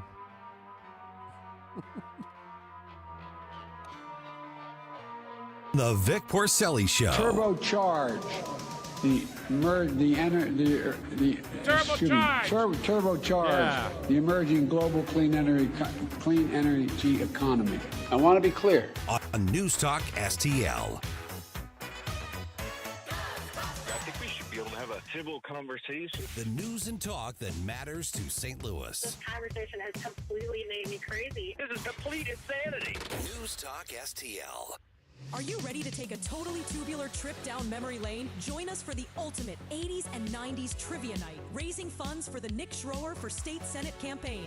Dust off your neon, grab your friends, and test your knowledge on all the classics, from mixtapes to sitcoms, boy bands to blockbuster hits, and maybe even some political questions. It's all happening Saturday night, January 31st at the Elks Lodge in O'Fallon, Mo. Reserve your table now by emailing nick@nickschroer.com. People ask all the time, who the heck is Low Cost Airlines? Well, we're not just one airline. When you're talking to us, you're talking to everyone. We are the discount supermarket for all airline tickets. Plus, we have all the airlines and always have the best prices. American, Delta, United, plus all the specialized international airlines and a lot more. And we make it easy. We guarantee you'll talk to a live human in 60 seconds. You can have the rates you need and have your trip booked in 5 minutes. Now, how cool is that? And remember, when you're talking to us, it's like talking to every single airline available with one fast phone call. All you need to do is call and find the best prices to fly wherever it is you want to go. So are you ready? Call Low Cost Airlines right now. 800-515-2397. 800-515-2397. 800-515-2397. That's 800-515-2397. This is what's happening. The latest and largest batch of documents relating to Jeffrey Epstein. Everything about this screams cover-up. Who else is and who is not mentioned? 1019 and 94.1. Number one for conservative talk. News Talk STL. Colombo and Company. Join us every day for conversations with a wide variety of guests as we keep you informed and up to speed on all the important news and headlines you need to know. Live and local weekdays at 2 on News Talk STL. I'm Dr. TJ, owner of the Institute of Natural Health, co-owner of Optimal Nutraceuticals, and the host of Wellness One. Wellness One is designed to cut through the nonsense and provide you common-sense science-based information regarding health and wellness. On the show, we discuss topics like thyroid health, gut health, hormone optimization, and many others. Our show airs Saturdays at 10 a.m. and 2 p.m. and Sundays at 11 a.m. and 3 p.m. right here on Newstalk STL. And you can visit us at inhstl.com. That's inhstl.com.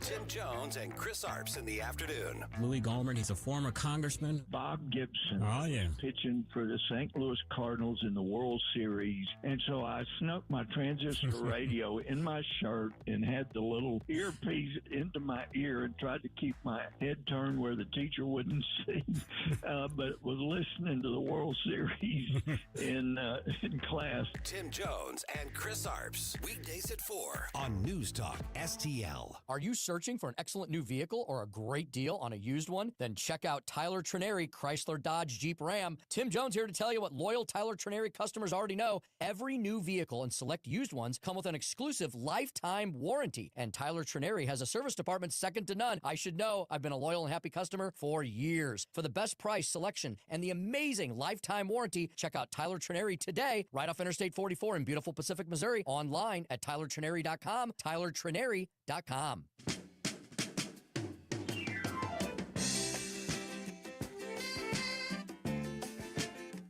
Talk lines are open now at 314-912-1019.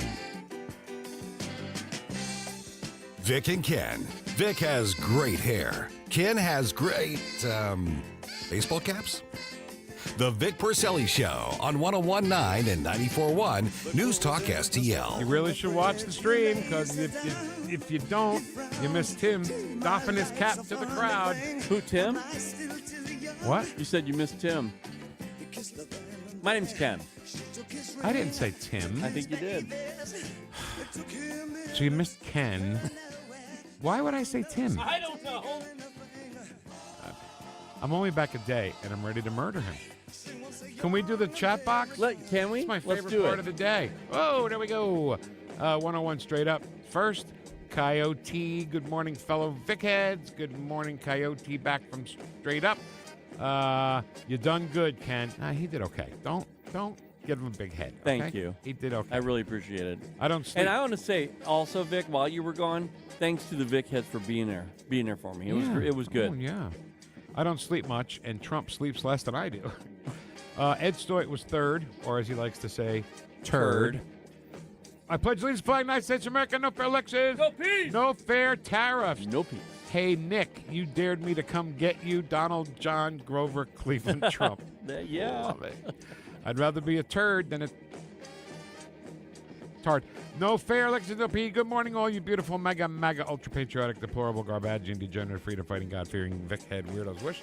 So Jamie called Dan Bongino something while he was gone.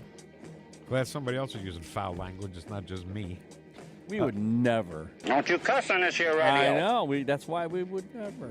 Well, not most of the time. Rubio pretty much shut down G. Staphylococcus. Really? I didn't see that one. Great. That's great. Staphylococcus. Staphylococcus. Sounds like a Snuffleupagus. I like them all. But this sounds more like a disease. It does. Which he is. George is a disease. I love it. Staph. It's like staph infection. Yeah. Staphylococcus. Hey, hit that like button. Union rules. Let's go. I was turd to hit it. People, I swear to God, you have the worst language. Great anticipation of the return of the chat box segment today. Yes, me too. Hi, Vic. Haven't seen you since last year. Hi, Ken. As business manager of the union, we have to file for the chat box segment to be addressed by guest hosts when Vic is out. Ooh, no, because see, that's kind of a Vic thing. Oh, I just wanted to keep it that way. In other words, he doesn't want to talk to you guys. Nope, it has nothing to do with it. Actually, I thought about me doing it, but I thought, no, let Vic do it. It's his thing. Should have called me. I would have done it. You should have. I would have done it on the phone. In retrospect, all right, next year when you're off, okay. I don't know if I'm going to do. I don't know if I'm going to do that again next year. I don't know. I don't like being away from this place for that long at all. Well, when you're off, at any time, I'll call you. We'll do chat box. We'll do chat box. Okay. So Vic Porcelli is in a hospital bed. He's. I don't care. Hours from I death. will call you and we'll do it. Don't forget Gaddafi in Libya, done by Obama. Oopsie daisy, huh? Super duper segment. Thanks. Good morning, you filthy animals. Huh, Andre, the language. I like that though. Hey, it's good to see you. Oh my God, the Grasser grandson. How'd you know, Mike? This is a chat box thing. I got to read it. Okay. Right? It's not curse words. Okay. It says Mike Ferguson echoed some of the same rhetoric as Senator Murphy. One was Venezuela doesn't produce fentanyl. Problem is, fentanyl mixed with cocaine is what's killing Americans. And Senator Murphy was on That's Crap this morning. Yes, he was. Oh, it was primetime super crap. It was super crap. Yeah. General Milley would have warned them if he was still in charge. Oh, my God. He would have, Ken. He would have, yeah. He would have called Maduro and said, duck. Hey, go now. Go now. Go to your safe room now. Once Trump declared drug cartels as terrorist organizations, all of these attacks are 100% legal. I agree. Thankfully, no one in the military or DOJ leaked anything. Whew. Can you finally be trusted, at least on this type of stuff? Yes, but not the Congress. Can't trust the Congress because they'll leak it. No, they will. The Cuban leader went nuts about this. I think that's why the Democrats were more angry than anything, because they couldn't leak it. The Cuban leader went nuts about this. I saw something where he threatened back. Yeah, you know what? Can anybody who's good at Photoshop? Yeah, Photoshopping. Or AI or anything like that, if you can take a picture of the current president of Cuba in normal clothes that he would wear, on one knee, right, with the bat over his knee like he's on deck, and the on decks are Vic, he's next. I have to say this because I used to be really good at Photoshop. What I used to have to do, people wanted these particular pictures on their cakes, and I could print them and put them on that edible material and put them on cakes. But I used to Photoshop stuff all the time. Do it then. But I got to get back into it. I haven't done it in a long time. So, of course, somebody asked Marco Rubio on the Sunday show, one of the Sunday shows, well, why didn't you get this guy and that guy and this guy in Venezuela? Yeah. And he was like, it was hard enough to get this guy out, Maduro out, without you all complaining about it. And what if I did 5 of them? It couldn't be done. So Andre says, very brilliantly, that's like saying, oh, you got Al Capone? Why didn't you arrest the rest of the mob? Yeah. Brilliant. It's pretty bad when we're now looking back saying, man, Obama wasn't that bad compared to today's Democrats. Yes, he was. He's terrible. Obama was the opening salvo of today's Democrats. You got that right. That's it right there. Oh, I totally agree, says Andre. And Obama's actually in with the today's Democrats. He's just behind the scenes now. Ed Start says, Merry New Year! Merry New Year! Happy New Year. In this country, we say Happy New Year. Thank you for correcting my English. It's Lionel Joseph from Cameroon. Okay, hopefully Walls drops off into the non-relevance he has always been, only to remember as a villain in the history books. That may be too good for him. Just so you know, Tim Walz is scared. He is really scared. You could tell in that little speech he made, he is very worried. Agreed. Muslim prayers are like dogs marking their territory. That's so true. I read that earlier. It's so true. All right, Karen, how you doing? How you sleeping? So how you doing? So if the Muslims have to stop to pray, then Christians can stop and pray when they need to. Or are they not allowed by Islamists? So, okay, my whole theory about the whole thing is Christians never stop people in the street to pray. They, if anything, they stood on the sidewalk and prayed. Right. Ed Stoit says, Vic, I love the Price is Right bit. AOC, what's her nuts? I know. That's great. Andre loved it, too. Sayings to go away. Full stop. Balls and strikes. I'm not kidding. Period. Let me tell you. Our democracy. Blah, blah, blah. Our democracy. Billion with there a you B.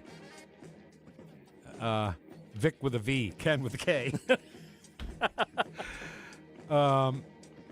Salvador Domingo Felipe Jacinto Dali was a Spaniard. All right. I mean, he is referring to Guns N' Moses. Yeah, Salvador Litvack. Yankel. Dave, Vic is being courteous and kind to Ken and cognizant of the show's timing. That was very nice. Cinderfer. Hey, Cinderfer, how you doing? Hey, how you doing? I can't stand top of mind. It's not top of mind. It's off the top of my head. That's, you know what? And if you're talking about it, of course it's top of mind. It's the thing you're thinking about at the moment. Wow, calm down. My pet peeve phrase is to be honest with you. So can I be dishonest with you? Yeah. Can I be? A little bit. Can I lie to you a little bit? Sure. A little bit. Let me say this first. That's another one. Funny how libs don't deny the Somali fraud, just vilify the right for finding out about it. Good morning and Happy New Year, Vic Head. Bam! St. Louis alderman failed to report donations, meals, cash handouts. State fines him $50K. They use elections as a cash cow. That reminded me of the meme that it was a video that they did in AI, of course, but it was the quote-unquote manager of a child care. He had $3,000 glasses on. He says, "We just want you to know that we want to be doing fraud and stealing your money in peace. Leave us alone. Let us continue our fraud." Cinderfer says, "Hey, Vic Baby." Did Vic Baby just say Snooze Max? Did I say Snooze Max? I like Newsmax. I wasn't making fun of them at all. Maduro was a bus driver when he got into politics. I think he does look like a Latino Jackie Gleason from The Honeymooners. A la luna, Alice. He is a hot-ass mess, honey. Una de dias a la luna. You know what that means? No. One of these days to the moon, Alice. Okay. That's it? Okay. So you're bilingual. No. Is anyone concerned that tampon Timmy pants were about to catch on fire? Liar, liar, pants on fire. Yeah. Wall said he would have one anyway. It doesn't say much for the Minnesota voters or the candidates. Exactly right. And Amy Klobuchar, man, if she gets in there, it's going to be more of the same crap. It really is. Same crap. Can I still get magic fingers on my bed? I got a bag of quarters. Remember? Yeah. Put the quarters in the bed. Shake. Was it Vacation where they really emphasized that? Yeah. Yeah. Why is Maduro in New York Southern District? Is Bondi that stupid? I don't like that he's in New York. I wish he was in Miami. I just don't understand her at all yet. As a side note, does Bongino have a gag order on him now that he's left? No, I don't know if it's that. I don't know if that's the case, but whatever it is, he's going to be gagged in some sort of way. All right, we got to move here. Okay. We got to move. There's a minute left. And Y'all fired. Y'all fired. Vic took a vacation. Ken said, "Hold my beer." Goat pee. Vic led cardboard in his slippers. Does anyone leave the cardboard in ball hats? Oh, I have actually one time. I couldn't believe how my wife was like, "Oh my God, you are the stupidest person in the world." I lost last Friday. I thought last Friday when Vic came on the chat box was coming. I guessed wrong. Why didn't you get them all, you idiot journalist? You think Trump is done, fool? Many Chicago teachers went to Vegas on the taxpayers' dime and nothing done about it. All right. Yeah. We'll get through the rest of these Facebook ones here real quick. Grant says, "Good morning, Vic Heads, you bunch of Vic Heads. He's retired. Having a great time being retired." Because he's a mensch. GMFFVH, promises made, promises kept. God bless President Trump. Glad to have Vic and Ken back on. Thank you so much. Thank you. That. Good morning, fam. Bam. Good morning, freedom fighters. Vic and Ken reunited, and it feels so good. This is taking forever. Rat is in the chat box. Hey, Rat. My friend Rat from high school. Love him. I can't listen as I'm on the clock, but I can break in just to say, thought I would stop by and say, hey, ladies, gents, and gentle cats. We know that's Joy. Oh, yeah. Hey, Joy. Good morning. Hey, how you doing? Good morning, Vic Head Patriots. Welcome back, everyone. Thanks, Vic. Yep, listening from home. Scooter says, Jan Wenner doesn't have a wife. I don't even know where we talked about Jan Wenner. Shut up. Oh, man. Shut your face. Tip of the spear refers to those on offense, those first in during combat. I'm sorry, the iceberg is bigger. David Sylvester says, it'll be interesting to watch Cuba and Colombia. Hearing KGP gives me diarrhea. I'm sorry about that. All right. Thank you so much, Reverend. The record player on at night. Listen to us this morning. Make sure you have the record player on at night. And Jamie Pottymouth Allman. The award-winning show is next. NewstalkSTL takes you live to Jefferson City for the 2026 Missouri Legislature opening session, Wednesday, January 7th. Mike Ferguson in the morning and former House Speaker Tim Jones and Chris Arps bring you exclusive coverage and insider access. We're live from the third floor of the Missouri Capitol beginning Wednesday morning at 5:30 and Wednesday afternoon at 3. Don't miss this special broadcast this Wednesday on 101.9 and 94.1 NewstalkSTL. Brought to you by Americans for Prosperity. If you're worried about losing your health insurance through Medicaid, we have great news for you. New government regulations have expanded the Affordable Care Act. And now you may qualify to get health insurance for you and your family through the Affordable Care Act. Call now to learn if you qualify. We know the healthcare regulations regarding Medicaid, and we've helped thousands of people find quality, affordable health insurance. Plus, all our research is free to you. So call us. With just one call, we'll shop from hundreds of different insurance companies to find you the right affordable health insurance plan. So if you're worried about losing your Medicaid insurance, call right now. Speak with a licensed agent and find how you may qualify for a new health insurance plan. 800-479-0931. 800-479-0931. 800-479-0931. That's 800-479-0931. Paid for by the Health Insurance Hotline. KLGY HD3 Clayton, K270BW Bellefonte, KNBS Bowling Green. This is News Talk STL at 1019, 94.1, and always streaming at NewstalkSTL.com. Breaking news at Town Hall. I'm Bob Agnew in Washington. Minnesota Governor Tim Walz has ended his bid for a third term as governor. I've decided to step out of this race, and I'll let others worry about the election while I focus on the work that's in front of me for the next year. Walz said today he could no longer devote the energy necessary to win another term and address the multi-billion-dollar fraud scandal that's plaguing his state at the same time. Deposed Venezuelan leader Nicolas Maduro has declared himself innocent and a decent man as he pleaded not guilty to federal drug trafficking charges today in New York. He told the judge, quote, "I'm innocent. I am not guilty." President Trump, meanwhile, vowing to revitalize oil production in Venezuela. It's been in decline since it was nationalized by Hugo Chavez in the early 2000s. And President Trump notes that in recent years, production has slowed to a mere trickle. The country is a mess. It's been horribly run.